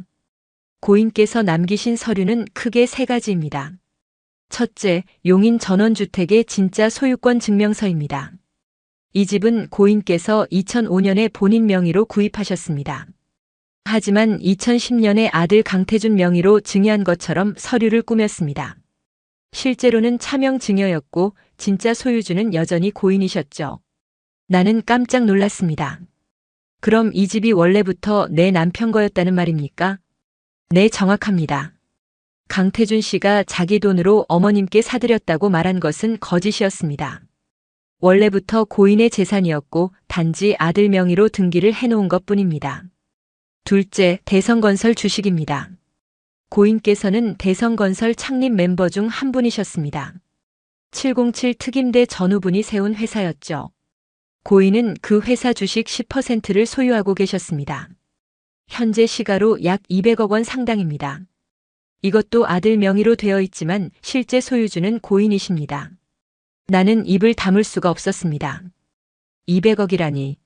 남편이 그런 큰 돈을 가지고 있었다니. 셋째, 그리고 가장 중요한 것입니다. 박 변호사의 표정이 심각해졌습니다. 고인께서는 아들이 불법적인 일에 손을 댈 가능성을 우려하셨습니다. 그래서 은밀하게 아들을 감시해 오셨습니다. 그리고 만약을 대비해 증거들을 모아두셨습니다. 이것이 바로 그 증거 자료입니다. 박 변호사는 작은 USB를 꺼냈습니다. 내 심장이 철렁 내려앉았습니다. USB, 그것은 태준이가 그토록 찾아 헤매던 바로 그것이었습니다. 이 USB에는 강태준 씨가 대성건설 상무로 재직하면서 저질렀던 각종 비리 증거가 담겨 있습니다. 뇌물 수수 내역, 부실 공사 은폐, 건설업체 담합, 횡령 등 10년치 범죄 기록이 고스란히 들어 있습니다. 나는 어지러웠습니다. 그럼 태준이가 찾던 USB는 원래 내 남편 것이었던 겁니까? 내 고인께서 아들의 범죄를 막으려고 증거를 수집하셨던 겁니다. 아마 강태준 씨도 아버지가 자신을 감시하고 있다는 것을 눈치챘던 것 같습니다. 그래서 아버지가 돌아가신 후 그 USB를 찾으려 했던 거죠. 하지만 고인께서는 이 USB를 제게 맡기셨습니다. 그리고 만약 아들이 어머니를 학대한다면 이 증거를 검찰에 제출하라고 하셨습니다. 나는 남편의 깊은 뜻을 이해했습니다. 남편은 아들을 사랑했지만 동시에 아들이 범죄자가 되는 것을 원하지 않았습니다. 그래서 이런 안전장치를 만들어둔 것입니다. 은혜가 물었습니다. 박 변호사님, 그럼 이 서류들로 법적 효력이 있나요? 물론입니다. 모든 서류는 공증을 받았고 법적으로 완벽합니다. 특히 차명계좌 증빙 서류는 국세청과 법원에서 모두 인정받을 수 있습니다. 이 서류들을 제출하면 강태준 명의로 되어 있는 모든 재산이 실제로는 고인의 것이었고 따라서 상속인인 최 여사님의 것임을 증명할 수 있습니다. 그리고 USB의 증거 자료는 강태준 씨를 추가 기소하는 데 결정적인 역할을 할 것입니다. 나는 결심했습니다. 박 변호사님, 이 모든 서류를 법원에 제출해 주세요. 그리고 USB는 검찰에 넘겨주세요. 제 남편의 유언대로 하겠습니다. 며칠 후 법원에서 긴급 재판이 열렸습니다. 박 변호사는 강동철의 유언장과 차명계좌 증빙 서류를 제출했습니다. 법정은 술렁였습니다. 강태준의 변호인은 황급히 반박했습니다. 재판장님, 이것은 말도 안 됩니다. 돌아가신 분의 일방적인 주장일 뿐입니다. 차명계좌라는 증거가 어디 있습니까? 박 변호사는 침착하게 대답했습니다. 증거는 충분합니다. 첫째, 용인 전원주택 구입 당시 송금 기록입니다. 강동철 씨의 계좌에서 직접 이체되었습니다. 강태준 씨의 돈은 한 푼도 들어가지 않았습니다. 둘째, 대성건설 주식 매입 기록입니다.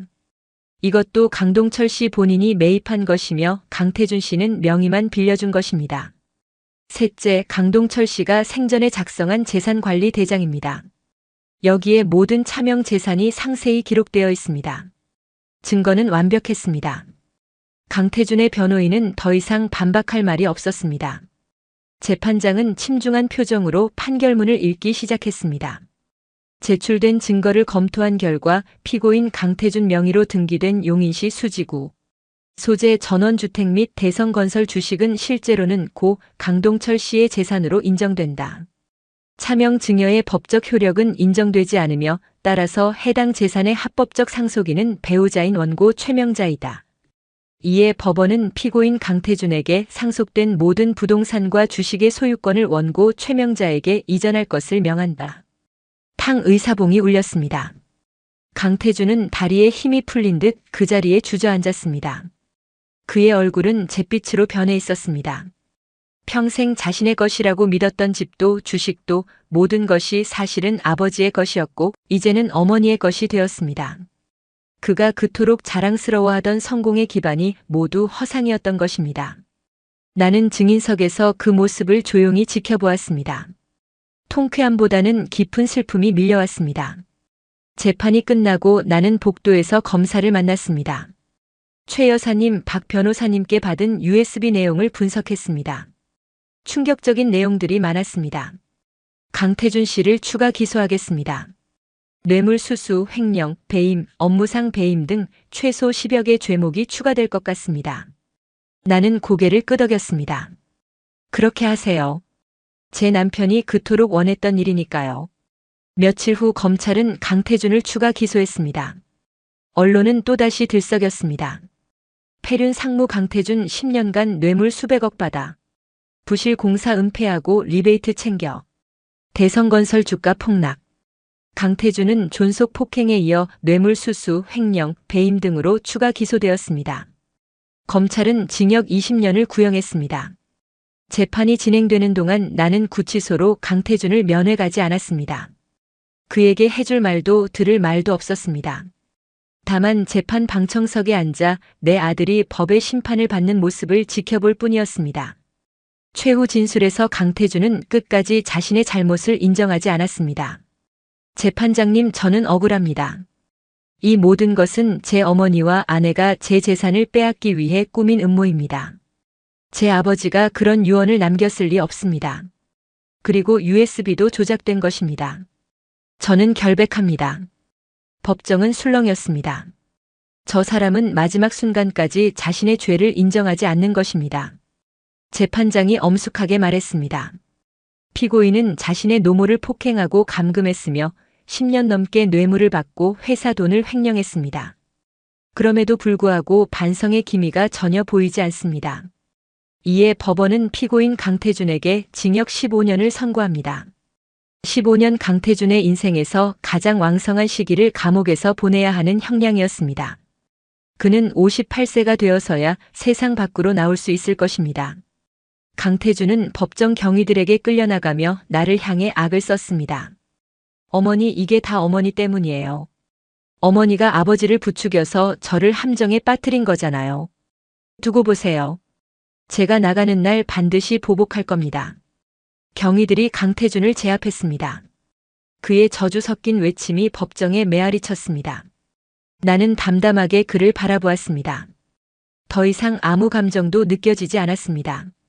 법정을 나서는데 은혜가 내 손을 잡았습니다. 어머님, 이제 정말 끝났어요. 우리 이겼어요. 나는 고개를 끄덕였습니다. 그래, 끝났구나. 길고 긴 싸움이 드디어 끝났구나. 그날 밤 집으로 돌아와 나는 남편의 영정 앞에 무릎을 꿇었습니다. 여보, 당신 말이 맞았어요. 우리 아들은 처음부터 잘못된 아이였어요. 제가 너무 감싸고 돌아서 괴물로 만들었어요. 하지만 당신이 남긴 선물 덕분에 저는 다시 살 수 있게 되었어요.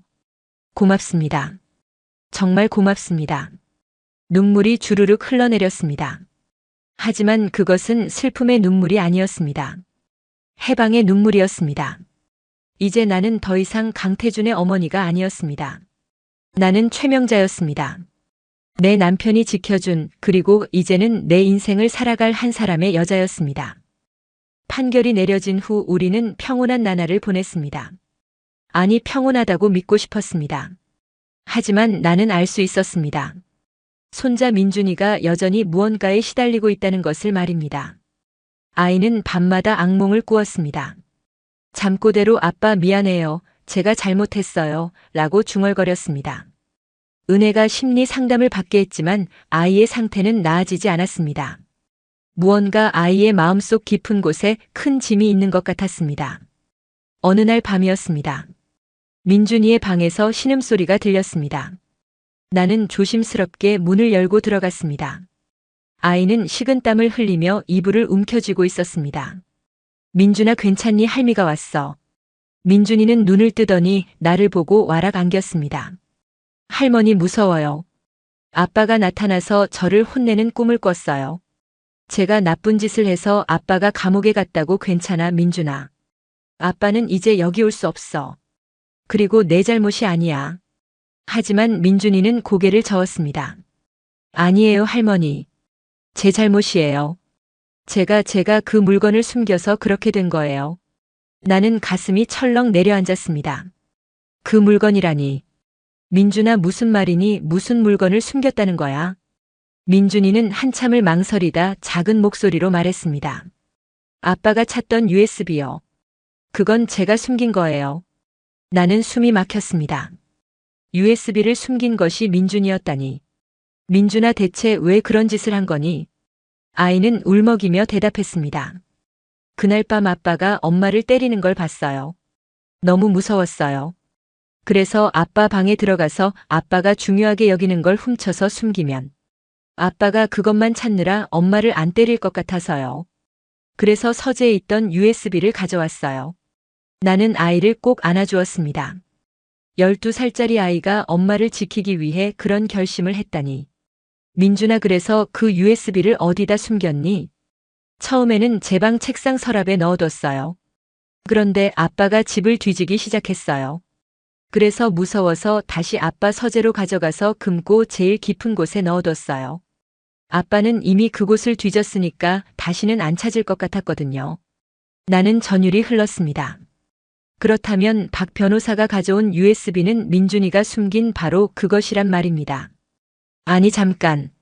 박 변호사는 그 USB를 남편에게서 받았다고 했습니다. 그렇다면 2개의 USB가 있었단 말입니까? 민준아, 너 혹시 USB를 2개 봤니? 아이는 고개를 끄덕였습니다. 네, 할머니. 금고 안에 USB가 2개 있었어요. 하나는 빨간색이었고 하나는 파란색이었어요. 저는 빨간색 거를 가져왔어요. 그리고 나중에 다시 넣을 때도 빨간색이랑 파란색 둘 다 있었어요. 나는 이해했습니다. 남편이 모아둔 증거 USB는 파란색이었고 태준이가 자신의 비리를 기록해둔 USB는 빨간색이었던 것입니다. 민준이는 빨간색 USB를 숨겼다가 다시 금고에 넣었고 박 변호사는 나중에 그 금고를 열어 2 USB를 모두 회수했던 것입니다. 민준아, 그럼 지금 그 USB가 어디 있는지 아니 모르겠어요, 할머니. 박 변호사님이 가져갔다고 들었어요. 나는 다음 날 바로 박 변호사에게 연락했습니다. 박 변호사님, 혹시 금고에서 USB를 2개 찾으셨습니까? 네, 맞습니다.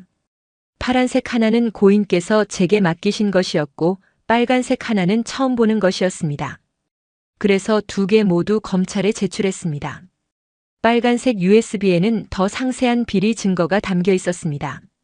아마 강태준 씨가 직접 기록한 것 같았습니다. 거래처 명단, 뇌물 금액, 날짜까지 모두 적혀 있었습니다. 나는 한숨을 쉬었습니다. 결국 민준이가 숨긴 그 USB가 아들을 완전히 무너뜨린 결정타였던 것입니다. 며칠 후 검찰에서 연락이 왔습니다. 최 여사님, 빨간색 USB를 분석한 결과 새로운 사실들이 드러났습니다. 강태준 씨의 비리가 생각보다 훨씬 광범위합니다. 대기업 5곳과의 담합, 정치인 3명에게 뇌물 제공, 그리고 나는 숨을 멈췄습니다. 그리고 조 전 국세청장께서도 이 사건에 연루되어 있습니다. 10년 전 대성건설 세무조사를 무마해주는 대가로 50억 원을 받은 정황이 포착되었습니다. 나는 현기증이 났습니다. 조 전 국세청장. 그것은 내 며느리 은혜의 아버지였습니다. 은혜를 도와준 바로 그분이었습니다. 나는 급히 은혜를 불렀습니다. 은혜야, 너 이 사실 알고 있었니?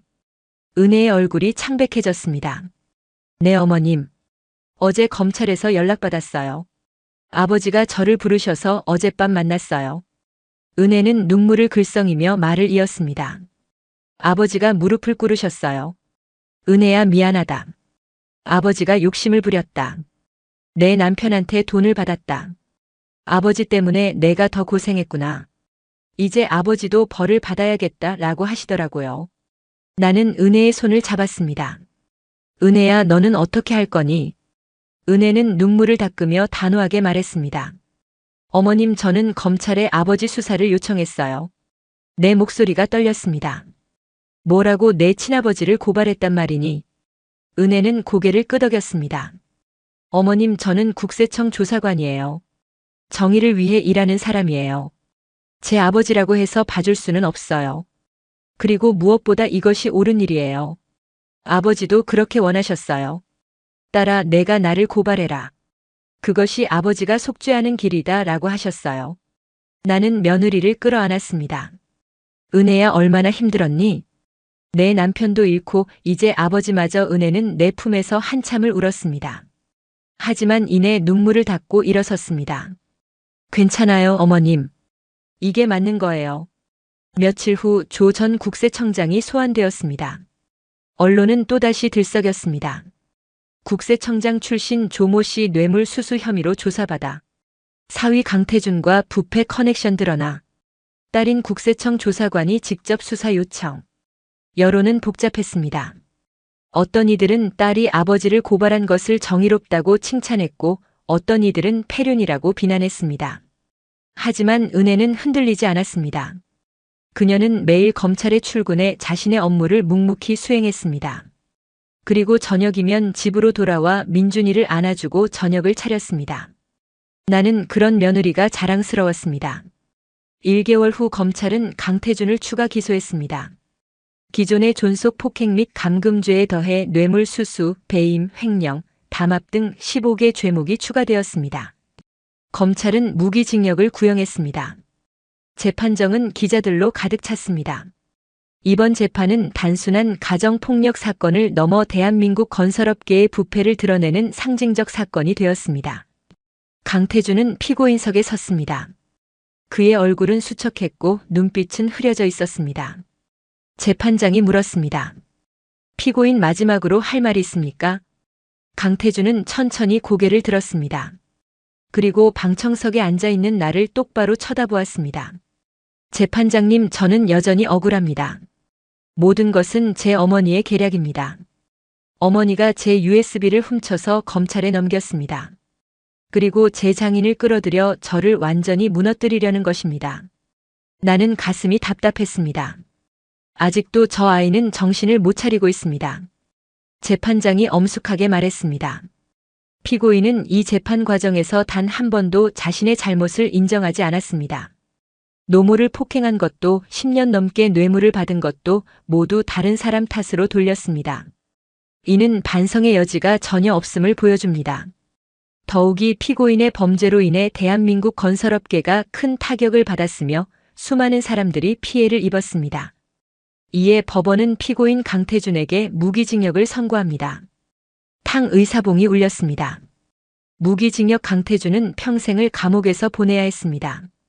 강태준은 법정 경위들에게 끌려나가며 소리쳤습니다. 어머니, 당신이 날 죽였어. 당신이 내 인생을 망쳤다고 두고 봐.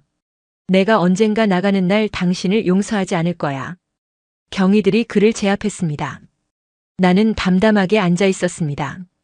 더 이상 아무 감정도 느껴지지 않았습니다. 재판이 끝나고 은혜가 내 곁으로 왔습니다. 어머님, 괜찮으세요? 나는 고개를 끄덕였습니다. 괜찮다. 이제 정말 다 끝났구나. 은혜도 눈물을 닦으며 말했습니다. 네, 어머님. 이제 정말 끝났어요. 그날 저녁 조 전 국세청장이 우리 집을 찾아왔습니다. 그는 많이 늙어 보였습니다. 최 여사님 찾아뵈어 죄송합니다. 제가 사돈 체면에 찾아오기도 부끄럽습니다만 한 말씀 드리고 싶어서요. 조 국장은 깊게 고개를 숙였습니다. 제가 욕심을 부려 돈을 받았습니다. 그 때문에 사돈댁 따님이신 은혜가 더 고생했습니다. 정말 죄송합니다. 저도 곧 조사를 받을 것이고 제가 저지른 죄값을 치를 것입니다. 다만 은혜만은 부디 잘 보살펴 주십시오. 그 아이는 정의로운 아이입니다. 나는 조 국장의 손을 잡았습니다. 사돈어른 고개 드세요. 사돈어른도 피해자십니다. 제 아들놈이 사돈어른을 함정에 빠뜨린 거예요. 조 국장은 고개를 저었습니다. 아닙니다. 제가 욕심을 부린 겁니다. 제 잘못입니다. 하지만 한 가지는 자랑스럽습니다. 제 딸이 저를 고발한 것 말입니다. 그것이 옳은 일이라고 생각합니다. 나는 고개를 끄덕였습니다. 은혜는 훌륭한 딸입니다. 사돈어른이 잘 키우셨어요. 조 국장은 깊게 절을 하고 돌아갔습니다. 그날 밤 나는 민준이의 방으로 갔습니다. 아이는 침대에 누워 천장을 바라보고 있었습니다. 민준아, 할미랑 얘기 좀 할까? 민준이는 자리에서 일어나 앉았습니다. 민준아, 내가 USB를 숨긴 건 내 잘못이 아니야. 너는 엄마를 지키려고 그랬던 거잖니. 용감한 일이었어. 하지만 할머니 그것 때문에 할머니가 아빠한테 맞으셨잖아요. 제가 진작 말했어야 했는데 아니다, 민준아. 내가 말했어도 아빠는 할미를 때렸을 거야. 아빠는 이미 그때 정신이 나간 상태였으니까. 내 잘못이 아니란다. 민준아, 이제 그 짐을 내려놓자. 너는 할미와 엄마를 구한 영웅이야. 그걸 잊지 마. 민준이의 눈에서 눈물이 흘러내렸습니다. 나는 아이를 꼭 안아주었습니다. 이제 괜찮아. 다 끝났어. 우리 이제 행복하게 살자. 민준이는 내 품에서 한참을 울었습니다. 그리고 그날 밤 이후로 아이는 더 이상 악몽을 꾸지 않았습니다. 마침내 아이도 그 무거운 짐에서 해방된 것입니다. 며칠 후 조 전 국세청장도 기소되었습니다. 그는 징역 7년을 선고받았습니다. 은혜는 법정에 앉아 아버지가 형을 선고받는 모습을 지켜보았습니다. 눈물을 흘렸지만 고개는 꼿꼿이 들고 있었습니다. 그것이 정의였고 그녀가 선택한 길이었습니다. 모든 재판이 끝났습니다. 강태준은 무기징역으로 교도소에 수감되었고 조 전 국세청장도 수감되었습니다. 우리에게 남은 것은 이제 앞으로 나아가는 일뿐이었습니다. 3년이라는 시간이 흘렀습니다. 계절이 12번 바뀌는 동안 우리 세 사람은 천천히 상처를 치유해 갔습니다. 용인 전원주택은 이제 더 이상 공포의 장소가 아니었습니다. 은혜와 민준이 그리고 나, 우리 세 사람의 따뜻한 보금자리가 되었습니다. 마당 구석에 있던 낡은 냉동 창고는 철거했습니다.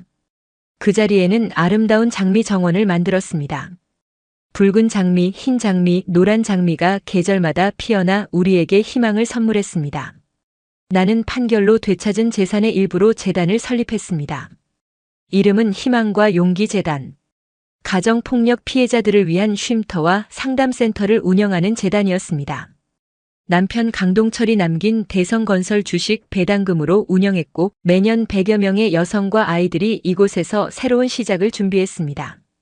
재단 건물 입구에는 남편의 사진이 걸려 있었습니다. 707 특전사 시절의 늠름한 모습이었습니다. 그 아래에는 작은 명패가 있었습니다. 고 강동철 대령을 기리며 정의와 용기를 잃지 않는 사람. 나는 일주일에 사흘은 재단에서 자원봉사를 했습니다.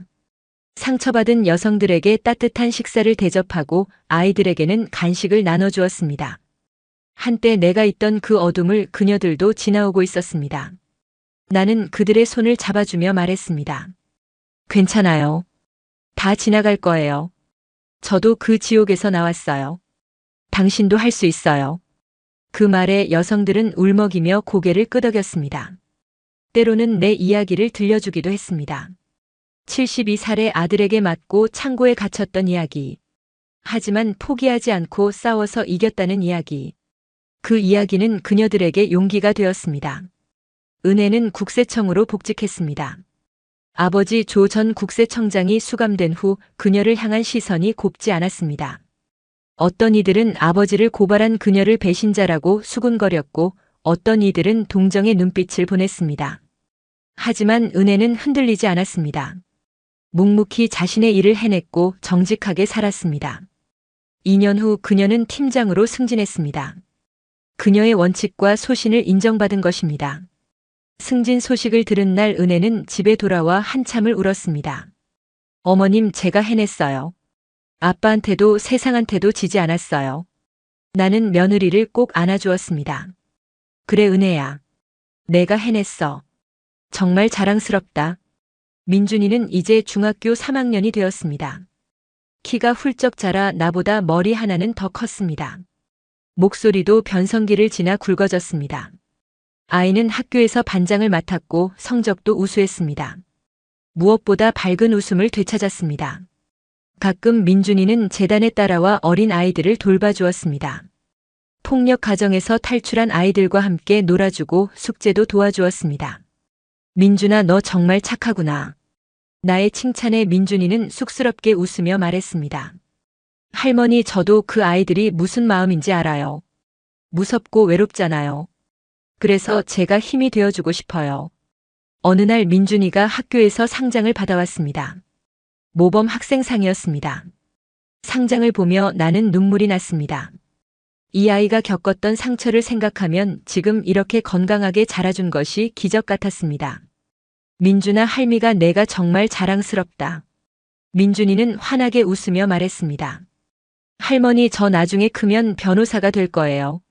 그래서 할머니처럼 힘든 사람들 도와주는 변호사가 되고 싶어요.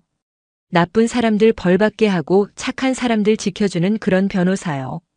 나는 아이의 머리를 쓰다듬었습니다. 그래 민준아. 넌 훌륭한 변호사가 될 거야. 가끔 교도소에서 편지가 왔습니다. 강태준이 보낸 편지였습니다. 처음 1년 동안은 저주와 원망으로 가득한 편지들이었습니다. 어머니가 나를 배신했다. 어머니 때문에 내 인생이 망했다. 언젠가 복수하겠다는 내용들이었습니다. 나는 그 편지들을 읽지 않고 버렸습니다. 하지만 2년쯤 지났을 때부터 편지의 내용이 조금씩 달라졌습니다. 어머니, 제가 잘못했습니다. 제가 괴물이었습니다. 용서를 구할 자격도 없지만 그래도 말씀드립니다. 죄송합니다. 나는 그 편지를 읽으며 복잡한 감정을 느꼈습니다. 미워하고 싶었지만 한편으로는 그래도 내가 낳은 아들이라는 생각도 들었습니다. 은혜에게 물었습니다. 은혜야, 나 답장을 써야 할까? 은혜는 잠시 생각하더니 대답했습니다. 어머님께서 결정하세요. 어머님이 용서하고 싶으시면 용서하세요. 하지만 용서하기 싫으시면 안 하셔도 돼요. 어머님의 마음이 제일 중요해요. 나는 한참을 고민했습니다. 그리고 결심했습니다. 짧은 답장을 썼습니다. 태준아, 내가 진심으로 뉘우친다면 다행이다. 하지만 나는 아직 너를 용서할 수 없다. 내가 나한테 한 일은 너무 크고 깊은 상처였다. 다만 내가 그곳에서 건강하게 지내기를 바란다. 어미 최명자. 답장을 붙인 후 나는 홀가분했습니다. 나는 더 이상 아들에게 얽매이지 않기로 했습니다. 용서할 수도 없고 용서하지 않을 수도 없는 그 중간 어디쯤에서 그냥 내려놓기로 했습니다. 아들은 아들의 인생을 살고 나는 내 인생을 살기로 했습니다. 조 전 국세청장도 교도소에 있었지만 은혜는 한 달에 한 번씩 면회를 갔습니다. 아버지와 딸은 유리 너머로 마주 앉아 근황을 나눴습니다. 조 국장은 교도소에서 모범수로 지냈고 2년 후면 가석방될 예정이었습니다. 은혜는 면회를 다녀온 날이면 늘 울먹였습니다. 어머님, 아버지가 많이 늙으셨어요. 머리가 새하얘지셨어요. 나는 은혜의 어깨를 토닥였습니다. 은혜야, 사돈어른도 제 잘못을 뉘우치고 계시니까 나오시면 다시 시작하실 수 있을 거야. 어느 봄날이었습니다. 재단에서 작은 행사를 열었습니다. 가정폭력에서 벗어나 새로운 삶을 시작한 여성들의 이야기를 나누는 자리였습니다. 10명의 여성이 무대에 올라 자신의 경험을 나눴습니다. 그중 한 명이 나를 소개했습니다. 여러분, 오늘 특별한 분을 소개하겠습니다. 이 재단을 만드신 최명자 이사장님이십니다. 이사장님도 저희와 같은 경험을 하셨습니다. 하지만 포기하지 않고 싸우셨고 이겨내셨습니다. 그리고 이렇게 우리를 위한 공간을 만들어 주셨습니다. 박수가 터져 나왔습니다. 나는 무대에 올라 마이크를 잡았습니다. 여러분, 저는 75세 최명자입니다. 3년 전 저는 제 아들에게 맞고 창고에 갇혔습니다. 이틀 동안 물 한 모금 마시지 못하고 죽을 뻔했습니다. 하지만 저는 포기하지 않았습니다. 제 손자가 전화를 걸어줬고 좋은 분들이 저를 구해줬습니다. 그 후로 저는 싸웠습니다. 법정에서, 세상에서, 그리고 제 마음속에서 싸웠습니다. 그리고 이겼습니다. 여러분도 이길 수 있습니다. 나이가 많든 힘이 약하든 돈이 없든 상관없습니다. 포기하지 않으면 반드시 길이 열립니다. 제가 그 증거입니다. 청중석에서 우레와 같은 박수가 쏟아졌습니다. 많은 여성들이 눈물을 흘리고 있었습니다. 행사가 끝나고 한 젊은 여성이 나에게 다가왔습니다. 이사장님, 감사합니다. 저 이제 용기가 생겼어요. 내일 경찰서에 가서 신고할게요. 더 이상 남편의 폭력을 참지 않을 거예요. 나는 그녀의 손을 꼭 잡았습니다. 잘 결심하셨어요. 힘들면 언제든 여기로 오세요. 우리가 도와드릴게요. 여성은 눈물을 닦으며 고개를 끄덕였습니다. 그 모습을 보며 나는 깨달았습니다. 내가 겪은 고통이 헛되지 않았다는 것을 말입니다. 내 상처가 다른 사람의 상처를 치유하는 약이 되고 있었습니다. 그날 저녁 집으로 돌아와 나는 정원에 앉아 노을을 바라보았습니다. 장미꽃 향기가 바람에 실려왔습니다. 은혜가 저녁을 준비하는 소리, 민준이가 방에서 공부하는 소리가 들렸습니다. 평범하고 소중한 일상이었습니다. 나는 남편의 영정 사진을 꺼내 들었습니다. 여보, 우리 이겼어요. 당신이 지켜준 덕분에 우리가 이렇게 행복하게 살고 있어요. 고맙습니다, 여보. 당신을 만나서 정말 행복했어요. 저녁 노을이 하늘을 붉게 물들이고 있었습니다. 그것은 마치 새로운 시작을 알리는 축복 같았습니다. 나는 더 이상 강태준의 어머니가 아니었습니다. 나는 최명자였습니다. 75년을 살아온 한 사람의 여자, 상처를 딛고 일어선 생존자, 그리고 다른 사람에게 희망을 주는 사람. 그것이 내가 선택한 나의 정체성이었습니다. 그로부터 또 1년이 흘렀습니다. 어느덧 나는 76세가 되었습니다. 머리는 하얗게 샜지만 마음만큼은 그 어느 때보다 젊었습니다. 매일 아침 일어나 정원을 가꾸고 재단에 나가 봉사하고 저녁에는 가족과 함께 식사를 했습니다. 단순하지만 그 무엇보다 소중한 일상이었습니다. 민준이는 고등학교에 진학했습니다. 명문 고등학교에 합격했고 여전히 꿈은 변호사였습니다. 할머니, 저 서울대 법대 갈 거예요. 그래서 정말 훌륭한 변호사 되어서 할머니처럼 약한 사람들 도와줄 거예요. 아이의 빛나는 눈을 보며 나는 확신했습니다. 이 아이는 분명 훌륭한 사람이 될 거라고. 그 끔찍한 상처를 딛고 이렇게 멋지게 자라준 우리 민준이가 자랑스러웠습니다. 은혜는 국세청에서 인정받는 유능한 조사관이 되었습니다. 대기업 탈세를 적발하고 불법 비자금을 추적하는 일을 했습니다. 아버지의 잘못을 만회하듯 더욱 정직하고 정의롭게 살았습니다. 어느 날 은혜가 집에 돌아와 말했습니다. 어머님, 오늘 큰 사건을 해결했어요. 200억짜리 탈세 사건이었는데 제가 주도적으로 수사해서 전액 추징했어요. 나는 며느리를 꼭 안아주었습니다. 장하다, 은혜야. 내 아버지도 감옥에서 얼마나 뿌듯해하실까. 그해 가을 조 전 국세청장이 가석방되었습니다. 7년형을 받았지만 모범수로 복역한 덕분에 4년 만에 출소할 수 있었습니다. 출소하는 날 우리는 모두 교도소 앞으로 마중을 나갔습니다. 교도소 문이 열리고 조 국장이 나왔습니다. 많이 늙고 수척해진 모습이었습니다. 하지만 눈빛만은 맑고 담담했습니다. 은혜가 달려가 아버지를 껴안았습니다. 아빠, 조 국장은 딸을 꼭 안으며 말했습니다. 은혜야, 아빠 때문에 고생 많았다. 이제 아빠가 떳떳하게 살게. 다시는 욕심 부리지 않고 바르게 살 거야. 조 국장은 나에게도 깊게 절을 했습니다. 사돈댁 이렇게 맞아주셔서 감사합니다. 제가 저지른 죄 때문에 사돈댁께도 누를 끼쳤습니다. 정말 죄송합니다. 나는 조 국장의 손을 잡았습니다. 사돈어른 이제 다 지나간 일입니다. 이제 새로 시작하세요. 사돈어른도 피해자셨어요. 제 아들놈 때문에 고생하셨잖아요. 조 국장의 눈에 눈물이 고였습니다. 감사합니다. 정말 감사합니다. 그날 저녁 우리는 모두 함께 식사를 했습니다. 오랜만에 보는 완전한 가족의 모습이었습니다. 비록 강태주는 없었지만 그래도 우리는 가족이었습니다. 재단은 점점 더 커졌습니다. 처음에는 작은 쉼터 하나로 시작했지만 이제는 전국에 5개의 지부를 두고 있었습니다. 매년 500명이 넘는 여성과 아이들이 이곳을 거쳐갔습니다. 그들은 이곳에서 상처를 치유하고 법률 지원을 받고 새로운 삶을 준비했습니다. 그리고 많은 이들이 다시 세상으로 나가 당당하게 살아갔습니다. 어느 날 재단으로 한 통의 편지가 왔습니다. 2년 전 이곳에서 도움을 받았던 한 여성이 보낸 편지였습니다. 이사장님께, 저 기억하시나요? 2년 전 남편에게 맞아 코뼈가 부러진 채로 찾아왔던 김지영이라고 합니다. 그때 이사장님께서 제 손을 잡아주시며 괜찮아질 거라고 말씀해 주셨죠.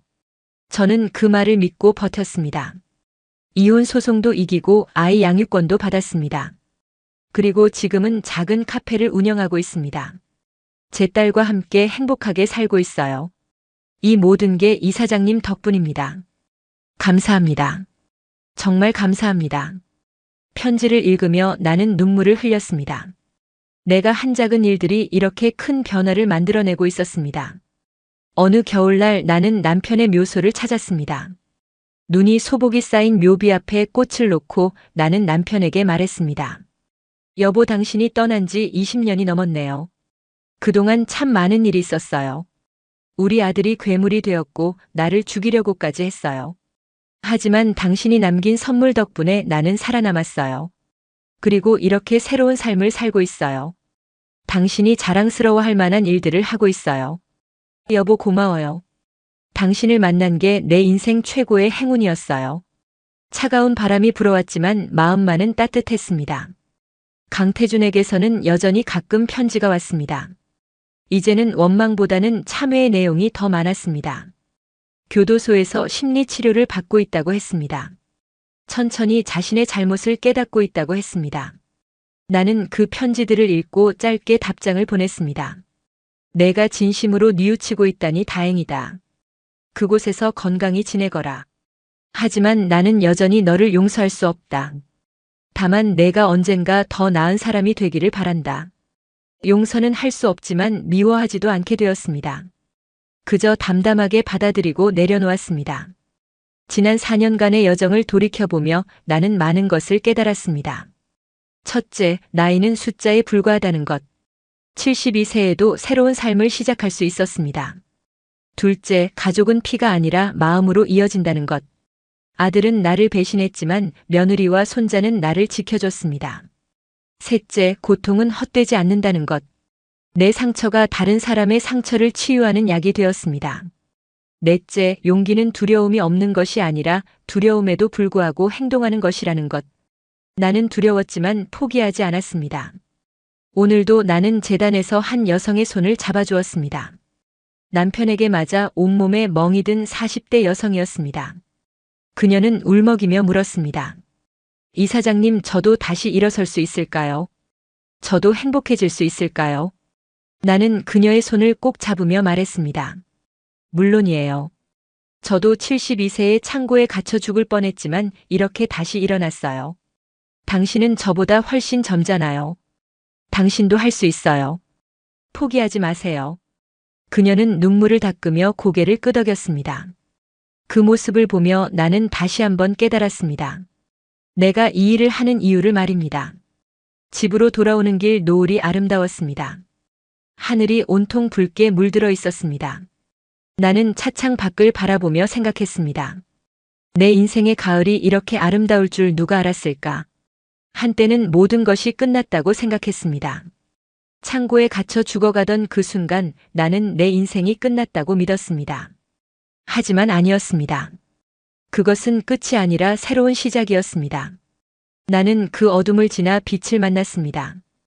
그리고 이제 그 빛을 다른 사람들과 나누고 있습니다. 집에 도착하니 은혜가 저녁을 준비하고 있었습니다.